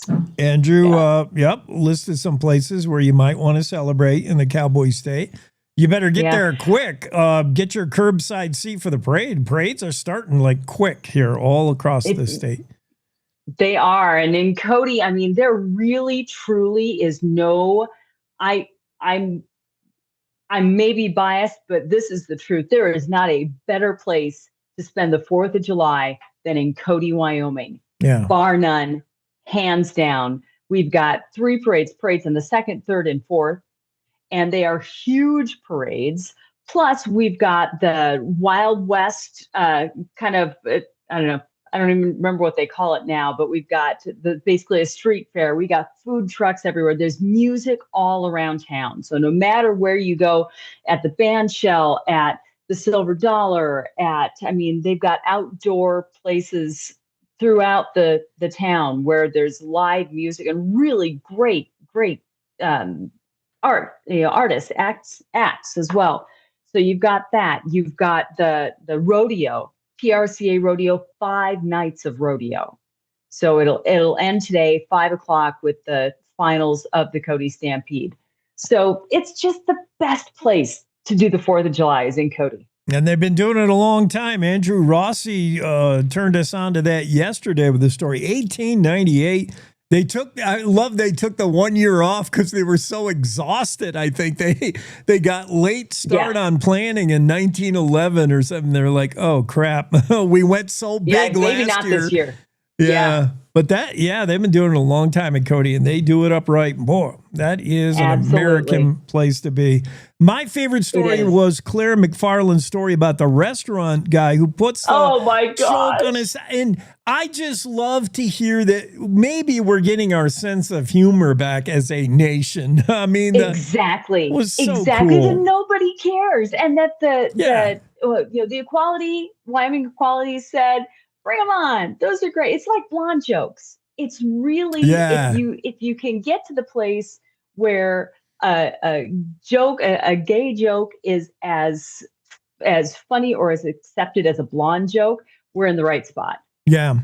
Yeah. So that's great. And too often it's not the user group that's the supposed brunt of a joke that takes exception. It's someone else who's incredibly woke and says that joke's offensive. And you're like, well, are you Hispanic? Are you gay? Are you a blonde? Like, no, but I feel for them and I know how they feel. Oh, do you? So I just like that we're all able to laugh at something. Oh my goodness. Well, Dan Zwanitzer's reaction was great. I mean, she talked to Dan. Dan's like, that's a staple joke at our house. That's an old one. We raise yaks. We have hay everywhere. So I thought that was fun. And Sarah Burlingame, too. It's like, yeah, bring them on. Yeah, let's post this on our Facebook page. And how many more, dad jokes like that can you come up with? Yeah. Sarah's going to come on the show next week. Oh, great. And yeah, we'll talk about that. And we're going to have some laughs. She's fun. She's super smart and she's funny. She got a sense of humor. So we'll have Sarah. That's awesome.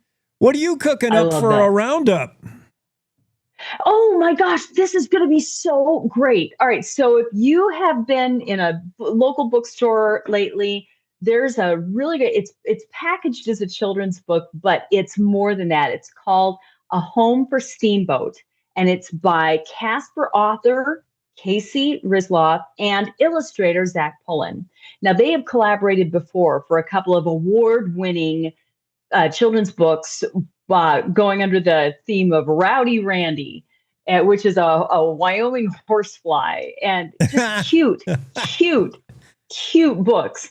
But the illustrations are phenomenal. Zach Pullen's an amazing illustrator. Well, they came together again to come up with a new book that they released in April, and it's called A Home for Steamboat. And it's about Steamboat, the horse, the bucking horse that's on our license plates. It's everywhere. It's the Wyoming symbol, the Wyoming logo. And they have created this beautifully illustrated book, but there's more to it than just the book. It's more than a children's book. It really is a history lesson, but it's also, and the back, there's a QR code. They have curated, they went around Wyoming and found Wyoming musicians and artists, and they've curated a list. I think it's a playlist of like 30 different songs about Steamboat. Click on the capture the QR code. It'll take you to this playlist, and you can play all these songs about Steamboat that were all put together by Wyoming musicians. Isn't that just the coolest? I would have thought there was that many. Has your outfit done a Steamboat? No, they created. No, we haven't done a Steamboat song. They said that we got all these different. We got so many submissions. And then after we released the book, it's like, oh, we should have had them do it. We should have had them do it. We should have had them do it. But no, there's not that many songs out there. They asked people to write them. And so there's their original songs. So I just think it's fun. And I'm going to be going down and getting this book because it's suitable for anybody who loves Wyoming. It's not just a children's book. It's a collectible and a real history lesson for those of us who live in the Cowboy State where Steamboat is our mascot. Yeah. Love Steamboat. I love Cody around this time of year. I'm so jealous you're in Cody for the 4th of July.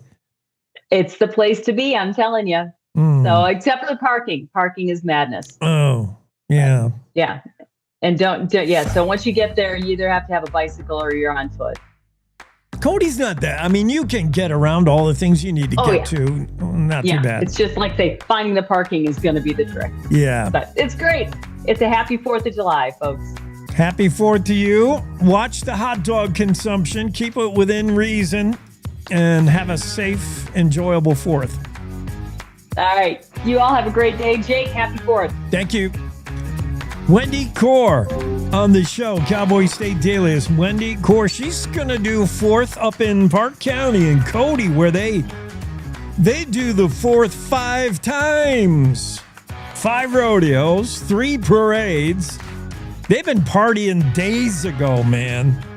You don't need to tell them it's the 4th today in Cody. They've been already doing it. They're way ahead. They got a head start on the nation. We'll be right back. Take a quick break here. The Cowboy State Daily Show with Jake. Don't go nowhere. To the Teton Range, Cheyenne to Sheridan, Rawlins to Ralston. Cowboy State Daily Morning Show covers the state like no other radio show or podcast. We love Lovell. We're eager to share the stories of Story will crow about Crowheart and Yodel over Yoder. Whether you make your home in Sweetwater, Chugwater, Powder River, or Green River, the Cowboy State Daily Morning Show will make you feel right at home. Jeffrey City, Atlantic City, we see you. Little America, Big Piney, you're on our radar. Howdy, Wapiti, Meeteetse, Shoshone, Ten Sleep, good morning, welcome, Torrington, Riverton, Wheatland, Lusk, Lingle, Lander, Kemper, Casey, Kerwin, Moorcroft, Mountain View, Moose, Fort Bridger, Fort Laramie, Fort Washington, Hannah, Hudson, Hewlett, Dayton, Daniel, and DuBois. We are east of Weston, west of Midwest, north of Newcastle, and south of Sundance. Border to border, we love Wyoming and every one of its communities, bar none. This is the Cowboy State Daily Radio Network. Meet Norm. He lives with anxiety, but with the help of this latest innovation from Be Normal, he can be normal, just like everyone else. With the swipe of a finger, you can project happiness, confidence, machismo. Why settle for being real when you can be normal? The Normal Maker, new from Be Normal. This item doesn't really work because there's no such thing as normal. We're all different. What we like, how our brains work. In fact, 1 in 5 of us live with mental illness. Don't filter who you are. Start by talking to someone you trust. And remember, there is no normal. Nestled between Casper Mountain and the North Platte River, you'll find the heart of Wyoming.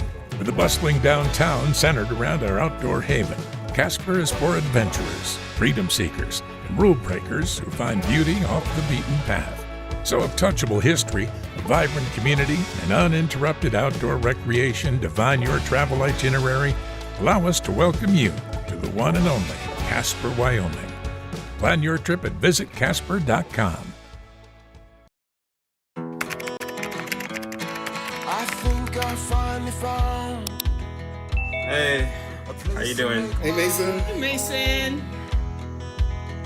Got a new house. It's looking pretty cool so far.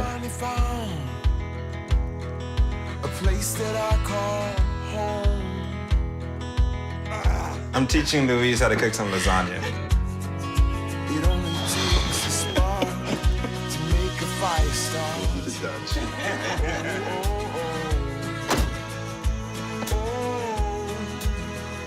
Thank you. Study, please.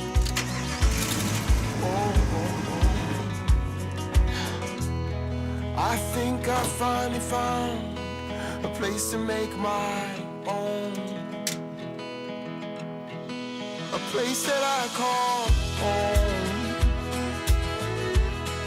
This place that I call home.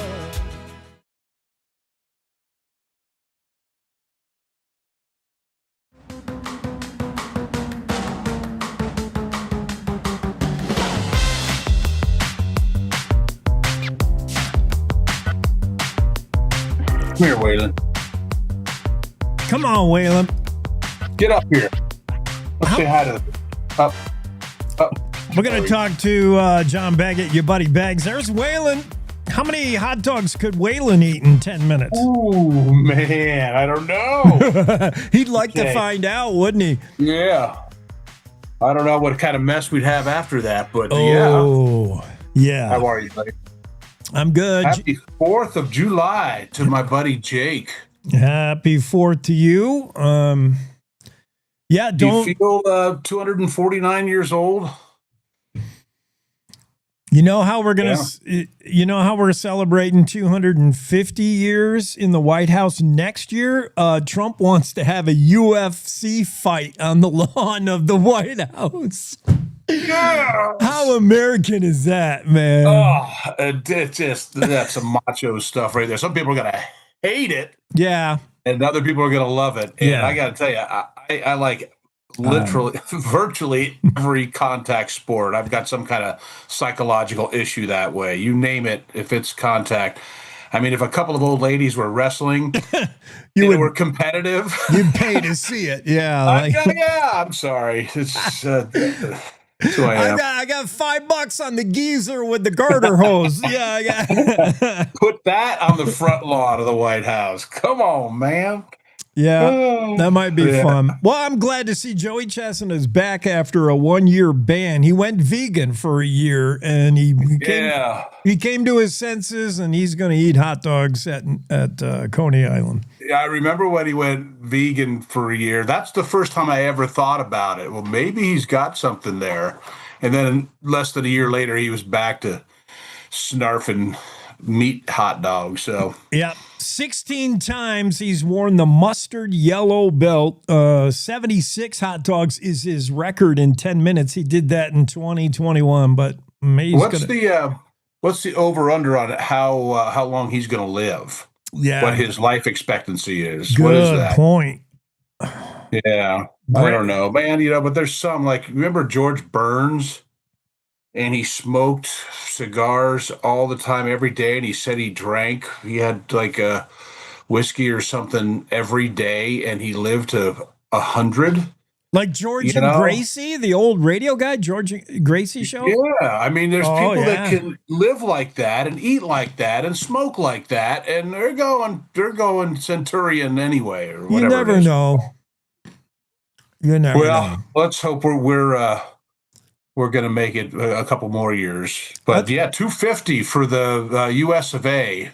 And that's coming up. It's going to be a big fuss. I mean, I'm old enough to remember 1976, and I was 15 years old. It's the same year we moved from Florida to Wyoming, 1976, the bicentennial. It was a big, big deal back then. And I remember thinking, I'll never make it to the 250th. That's like, 2001, A Space Odyssey kind of stuff. And then we passed it and lapped it. And now here we are. So, man. Are you going to do anything tomorrow on the show for the 4th? Yeah, I've got 1 hour dedicated. Another one of my goofball radio buddies that him and I have a long history together. His real name is Dave Lee, but he went by Ernie Van Dam on the radio. It was the whole time when the movies with what's-his-face Van Dam was making movies and doing crazy stunts. That was Dave's role. So he earned the nickname Ernie Van Dam. And him and I got assigned a lot of those, goofball assignments where we'd go down to the 16th Street Mall in Denver and challenge people to do stupid things for money and for, concert tickets and stuff. That's the guy I did it with. So he and I, now he has a stepson who's a major in the Marines stationed in Okinawa. And of course, I have a son in the Army stationed at Fort Bragg, North Carolina. And we're both what you would probably call uber patriots. And we have grown up together, him and I, and we've developed some goofball traditions, family traditions that we do that involve fireworks, pellet guns, libations, and 76 popsicle sticks. I'll let you use your imagination. Tune in tomorrow and a raw egg. Tune in tomorrow to find out the rest of that mystery. But anyway, that's the 7 o'clock hour. Dave Ernie Van Dam Lee is going to be, and we're just going to do all kinds of, American, I know today's the, Independence Day for those that are saying that's not even the right day, Bags. Well, it's my day on the air, and so we're doing it tomorrow as well. Today, Deb and I, we're going over to Ranchester. Ranchester, Wyoming has a beautiful, wonderful fireworks display. It's about, 12, 15 miles north of Sheridan, right up there at the border of Montana. And they do this incredible display at one of the battlefield monuments there. And so we're going to head that way and spend our day just goofing and high-fiving our fellow Americans. That's on the agenda today. Ranchester's not very big. I mean, that's a tiny little community. It'll quadruple in size today. It's one of those deals, kind of like KC with the Chris Ledoux days. Little town, big party. Yeah. So that's our plan today. Tomorrow's show, again, I got a great guest early on. So we start getting ready here in Sheridan, Wyoming for the Sheridan Wyo Rodeo. Get wyoed. Wild. So I have the gentleman that, a friend, and he's the director of the volunteers, the whole operation. And it's a pretty big deal, at least in these parts, this rodeo. And it's all done by volunteers. So him and I are going to talk about the rodeo, number one, who's here, who's playing, who's competing, all the events, the parade, everything else that's going on. And that's, of course, is July 8th through the 12th, that Saturday night. So they have 4 rodeos, Wednesday, Thursday, Friday, and Saturday. But they kick it all off on Tuesday, this coming Tuesday, with it's called the Boot Kickoff. And all that is you got a line here, and you got somebody with a tape measure, and you put a boot on the end of your foot, and you walk up to the line, and you kick it as far as you can. Sounds simple. Okay. But you wouldn't believe I do, of course, because, like I said, I like competitive stuff. It is a competition, and people come back. We have reigning champs, and it's a blast. Another opportunity to visit with friends and kick off the rodeo, have a libation, and of course there's stuff for the kids that night. They have the stick horse races. They have an obstacle course for kids from like 3 years old on up to 18 are out there with stick horses race. So that's Tuesday, then the rodeo. And of course, Sheridan, the Wyo Rodeo here is quite famous. This is the national championship location for the Indian relay races. Jake, are you familiar with? That is awesome? Fun to watch. They have the championships here, and we are so blessed. Every night, all 4 nights, the first, when they open the doors, the first event is the Indian relay races. And what a great idea, because the place is packed at the opening to see these incredible athletes, these incredible horses, this incredible tradition of our Native American friends from every tribe all over the United States. Again, it's the championship. Compete here in Sheridan. So that'll be every night. And of course, all the rodeo events and huge parade on Friday. And it's getting ready to light up here in Sheridan next week. And that's Casey Terrell. He's the director of volunteers at the Wyo Rodeo. I mentioned Dave Ernie Van Dam Lee at 7. And our buddy, Don Day. So Don and I, when it was 101 degrees, remember last week when I didn't show up for work? Yes. And Shireen was here? And Shireen. Well, I went to the Metallica concert with 3 of my nephews. And it was 101 degrees. And the first act started at 6, so it was still 100 degrees. when we were there, and it was hot, and it was just sweat. So anyway, at that moment in time is when I decided, you know what, I'm going to do an hour with Don Day, and we're going to talk about the weather. That's 8 o'clock, and we're going to talk about drought conditions, the fire season, who's got moisture, who hasn't, who needs it, et cetera. So we're going to go into more than just what's the temperature over at Jake Nichols' house in Jackson. We'll talk about what's causing, and what to look forward to, what kind of winter ahead. We'll get into the weather, and as you know, as a radio guy, weather's always a topic. Everybody, you can talk about weather forever. Everybody loves it. Well, you have to, and you better. First thing my wife says, "What's the temp?" Now, I don't know if you notice how casual I am. I'm up, going to mow the lawn.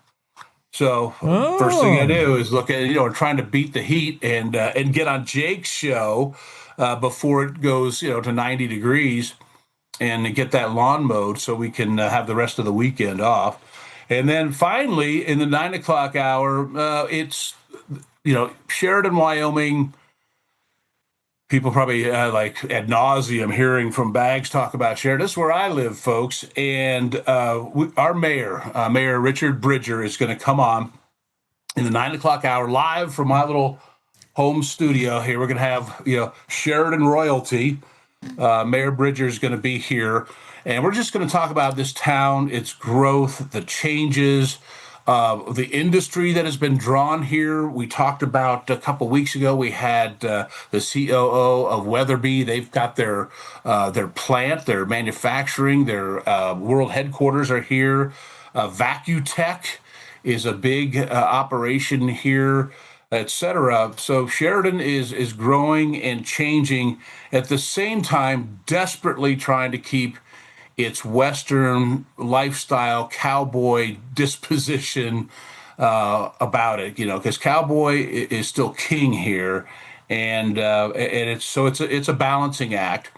And so we're going to talk to the mayor about that. And I'm going to ask him about getting a light up here down the street, because it's getting real busy over here. Like a new light. Yeah. So I'll pin him down on that while I got him here. Yeah, and on my behalf, please urge the mayor to retain that small town charm. Your Main Street USA, is the best Main Street in the country. No matter how fast you grow, urge the mayor to stay small in mindset. Like, oh, please. 100%. I moved back here because when I left in '84, I remember driving out, heading towards Buffalo on I-90, leaving on my way to Laramie, and saying, I'll be back. Yeah, this is where I want to be. I'll make it. Took a lot longer than I thought it would, but I don't want Sheridan to change too much. Yeah. I'm with you. I mean, it's growing. That's reality. But like you, I do think we have the best Main Street in maybe the Rocky Mountain West, if you ask me. But again, I'm completely biased.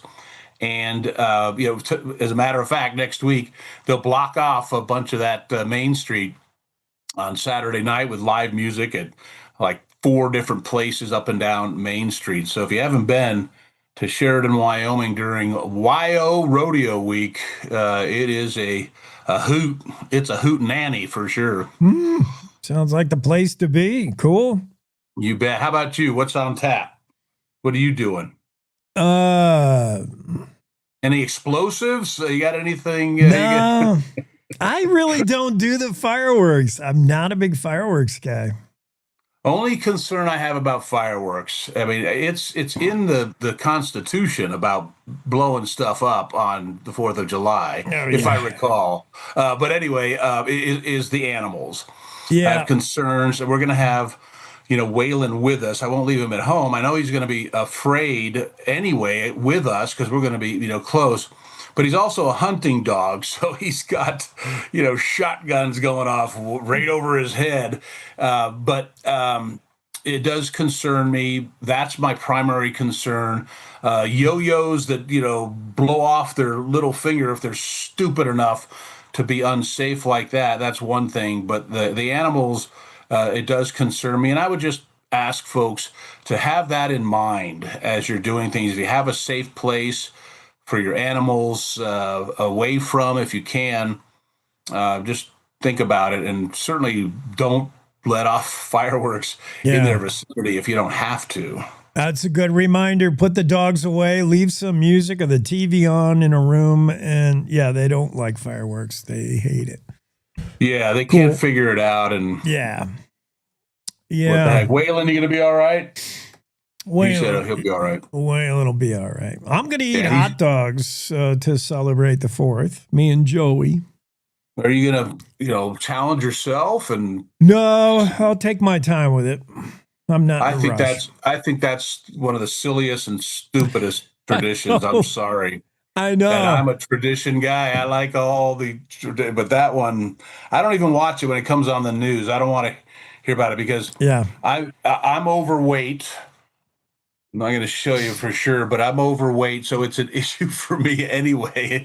And then watching somebody, snarf, devour hundreds of hot dogs just does not appeal to me at all. I'm sorry, ladies and gentlemen. It ain't my bag. Yeah, well, I mean, some point to it as the truly American thing to show how gluttonous and over the top and insatiable we are. Like we eat as fast as we can and make a show of it. Most of the time, I embrace that description of us. Most of the time, when the B-2 flies over a 100,000 stadium over there, I'll get teary-eyed and weepy. I like big. I'm all over that. Yeah. But I don't know. This one just don't cut it for me. Back to having the UFC fight on the White House lawn, all over it. And I can't wait to hear the people, the snowflakes that are going to just go crazy and how wrong it is and et cetera. I can't wait. For me, that'll be entertainment. Yeah, maybe we'll replace a new tradition in the 250th year. No more some guy Joey eating as many hot dogs as he can. We'll watch a cage match. Between Uncle Sam, some guy dressed up as Uncle Sam, and King George. Yes. Right? Love it. Who's in? I'm in. Love it. High five. Cyber high five. Yeah, man. All right. Have a great show tomorrow. Don't overdo it tonight because tomorrow morning's going to come early. Yeah, thanks for the reminder. No, sorry. I don't want to. Sorry to be a Debbie Downer. All right, party. 6A to 10A, Saturdays are Buddy Bags. Thanks, Jake. All right, man. Cowboy State Daily Show with Jake and a Cowboy State Daily Show with Bags tomorrow. Don't miss it. Day after the day today, 4th of July. Happy 4th to you and yours. We'll be back right after this. Wyoming is the cowboy state. From corner to corner, there are so many stories to be told, and more cowboys and cowgirls are turning to the Cowboy State Daily News team to keep them in touch with what's happening both locally and in other parts of Wyoming. I'm Riley Strand, videographer and production assistant for Cowboy State Daily Video News. We're proud to bring the most important stories to our viewers every day. The stories that start conversations, the stories that make us laugh, the stories that make us think. Our experienced journalists at Cowboy State Daily are crisscrossing the state every day, talking to those who know the news best. Every day, host Wendy Core and I talk to the reporters who are covering the topics, issues, and people that are important to Wyomingites. And in our daily newscast, we bring you those stories. Tune into the Cowboy State Daily video newscast every morning, only on cowboystatedaily.com.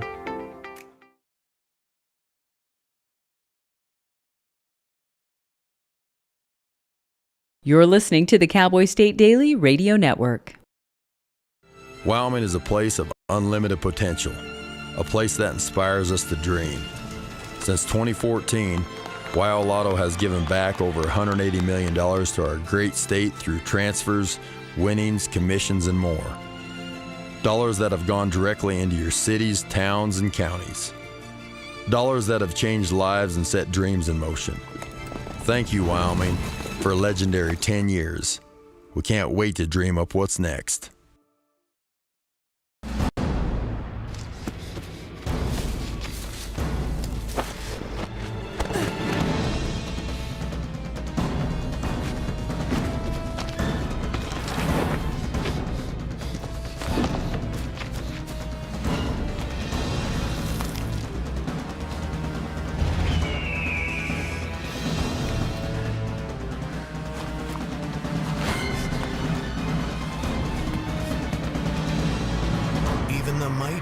might not see it coming.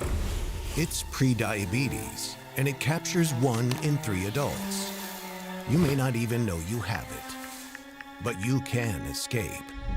Take the 1-minute prediabetes risk test to know where you stand. With early diagnosis, you can change the outcome and prevent or delay type 2 diabetes. Be your own hero on smartphones everywhere at doihaveprediabetes.org. We come from a long line of farmers, and there's a sense of pride, but there's also a significant amount of pressure. Farmers have to take care of their physical and their mental health, because what's a farm without a farmer? Watching the sun come up, that's my time. I can have a cup of coffee, and every day is a new opportunity. That's cool. Your hand's gotten so Yay! Don't forget to check in on yourself. Love your mind.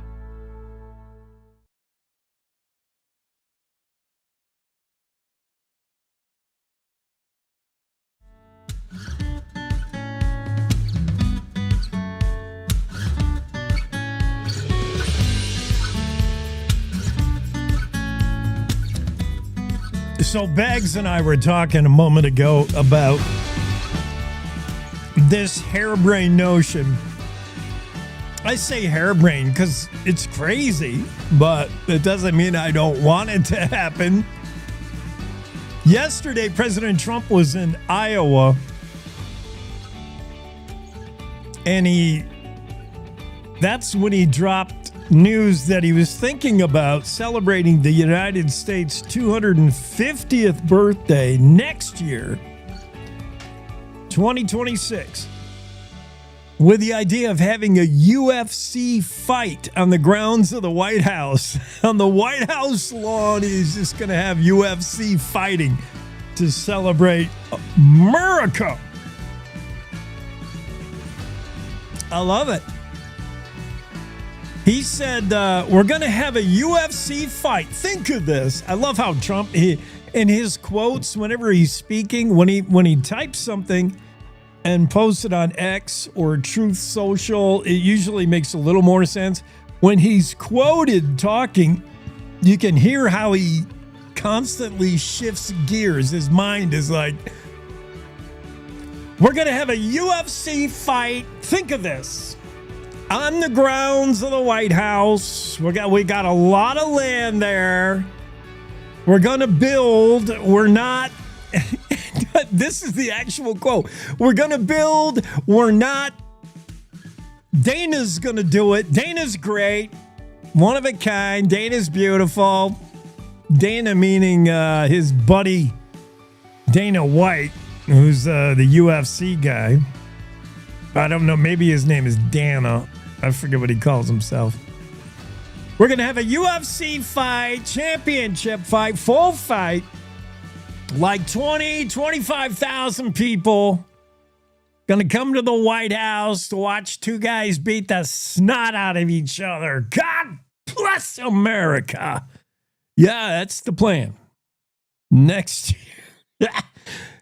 Ain't no way any other president. We're living in a unique time, are we not? You just thank your lucky stars that you were born in a time like this, and you hope you are still alive a year from now, when the MAGA president of the United States, wearing no doubt a red tie, will be officiating at the UFC championship fight on the lawn of the White House with Amazing Grace. Not amazing. What song? The Sea to Shining Sea song playing in the background. From sea to shining, and two guys just pounding it out. I mean, that's America. Fireworks going off. Rambo. When asked for details, White House spokesman, can you imagine how difficult it is to be Caroline Leavitt? It's going to be so hard to try to keep up with the mind of Trump. Like, they probably go, I'm sure she has daily meetings with him, I would think. And President Trump would be like, okay, make sure you tell the people on the agenda today is those panty waists in the House better pass that big, beautiful bill. And they better do it by the 4th of July, or they're not going to go home to their kids and have picnics and parades and rodeos. They're going to be in there until they pass it. You say that's the White House thing today. And Caroline Leavitt is, taking notes. Okay. Order of the day, make sure Congress passes the big, beautiful bill. And then next thing you know, there's a press conference and some dude from Fox is raising his hands. He's like, what about this UFC fight at the White House? And Levin's got to be like, what the? Oh, Donald, we never discussed this. And she's got to think on her feet. That's what I like about her. Like, you cannot fluster her. As hard as it must be working for Trump, she rolls with it. So Associated Press says, what's with this UFC fight? And Levin, has got to be, yes, the president has a great idea about bringing together some of the most steroid-filled men of our time, and they're just going to beat each other up in front of a big American flag while we play some John Mellencamp music. She just got to roll with it. Actually, what she said is they had no details to share beyond the president's announcements. That's the standard reply. That's what Carolyn Leavitt, the White House spokesperson, that's her standard reply when she has no idea where President Trump has just gone in the last 45 minutes. Like, I have no idea what tangent my boss is on.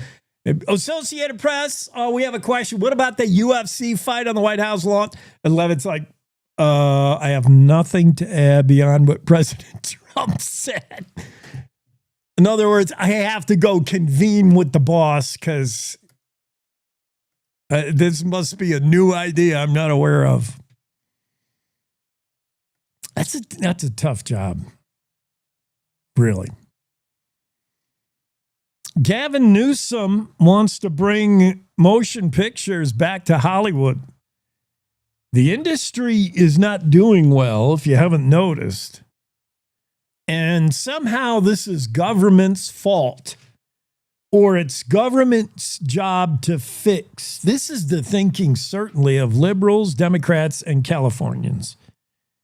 That because Hollywood can't make a decent movie, and it's been this way, we've watched this trend. It's been a few years now that box office is down. Probably started with COVID when a Democrat president told us we're not allowed to go outside and do anything. And then, unfortunately, President Trump took over and stayed with that. But it was probably COVID that killed motion pictures because nobody could go out and see a movie. We couldn't go anywhere. We were stuck in our homes watching Netflix. And guess what we learned? There's a lot of good movies on TV. Why go out to a theater and sit next to somebody who's sneezing and coughing and getting on their cell phone with the light being inconsiderate? Why should I spend any time with my fellow man watching a movie? I want to watch a movie in my own place. And there's plenty of them. So starting with the pandemic, we stopped going to movies, and Hollywood, in turn, stopped making any decent movies. And that may have to do with the fact that a lot of actors and script writers and some of the people in the industry started making movies for TV. They started making movies for Netflix, Amazon, HBO, direct for them, to them. And Hollywood is suddenly left with nothing to do but another Marvel movie and another sequel. Oh, here's Superman 9 because we've absolutely run out of ideas. Here's Wonder Woman 7. Because we stopped writing any kind of new ideas. And yeah, so it's Hollywood's own fault they can't make a blockbuster anymore and everything is crap. But to bail them out, Governor Newsom said he's going to spend $750 million of your money, not mine, but you Californians. He's going to take your tax money and just give it to Hollywood. Incentive.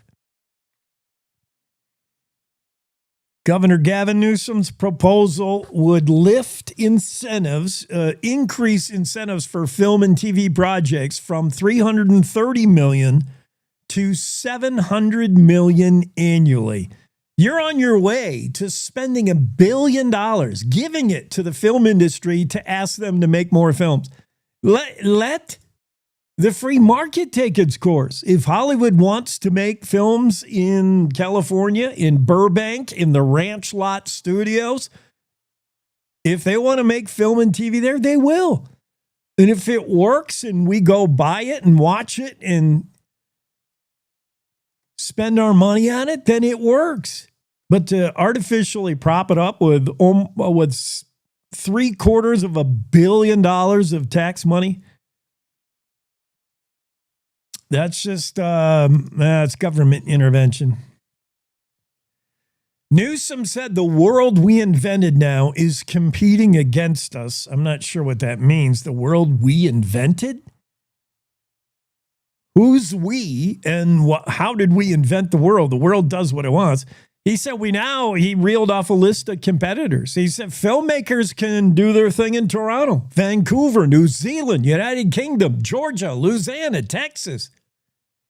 And they're no longer making movies in Hollywood, so Hollywood needs $750 million a year.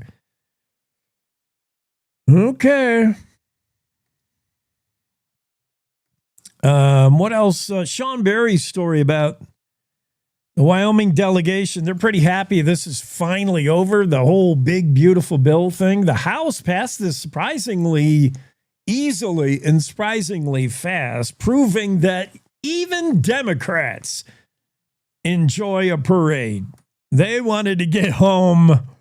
Nothing like a national holiday deadline to get everybody to vote the right way, huh? Arm twist. Actually, every Democrat voted against the big, beautiful bill in the House.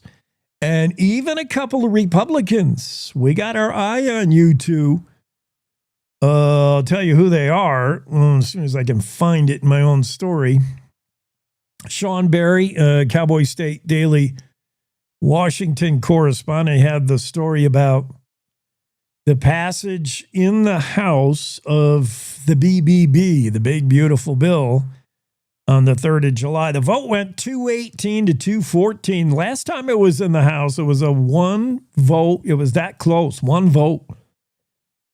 Pretty darn close in the Senate as well, 50-50 tie, which was broke by J.D. Vance, the vice president.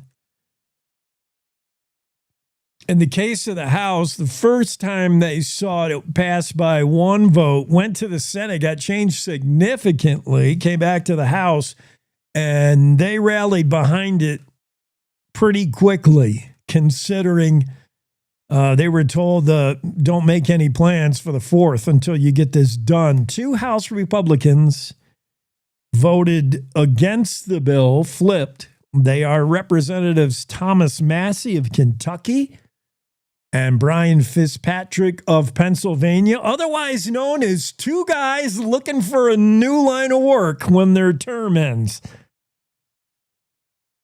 They sided with the Democrats to vote against, but the big, beautiful bill passed. 218 to 214. We now have a big, beautiful bill. It was interesting to see. Greg Johnson pointed out the other day that in the Senate, the vote was so close that Senator Lisa Murkowski of Alaska was threatened to be the final vote. If she went this way, the bill would fail. If she went that way, it would be a tie. And of course, J.D. Vance would break the tie.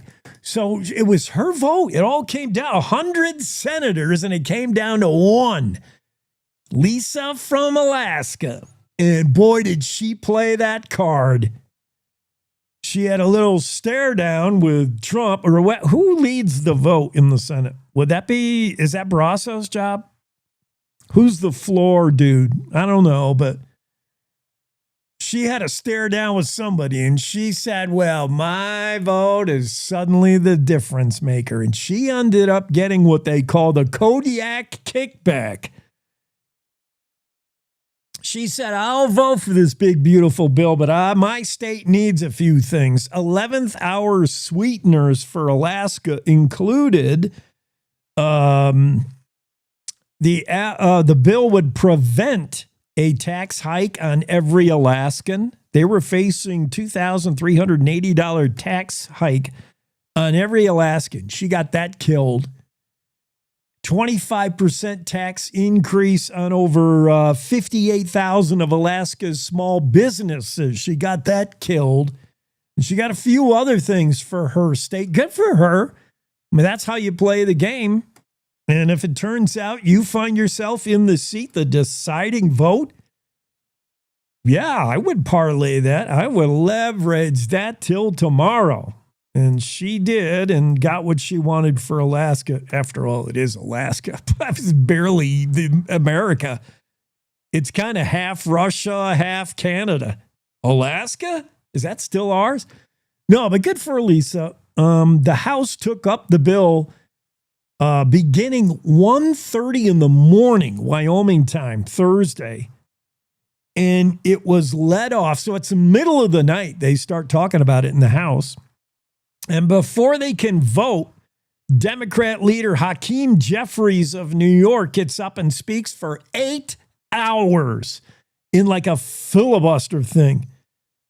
Can you imagine? First, you're going to start voting first thing at 11:30 at night, and this guy starts talking for 8 hours. All night, Hakeem Jeffries talks. And when he's finally done, he's finished. They vote, and it's over, and we have a big, beautiful bill passing. Thank goodness, because we have a big, beautiful country celebrating 249 years independent from them kings and their white powdered wigs over there in the UK. Cowboy State Daily Show wraps up on a finally Friday, 4th of July. Have a great 4th. See you Monday.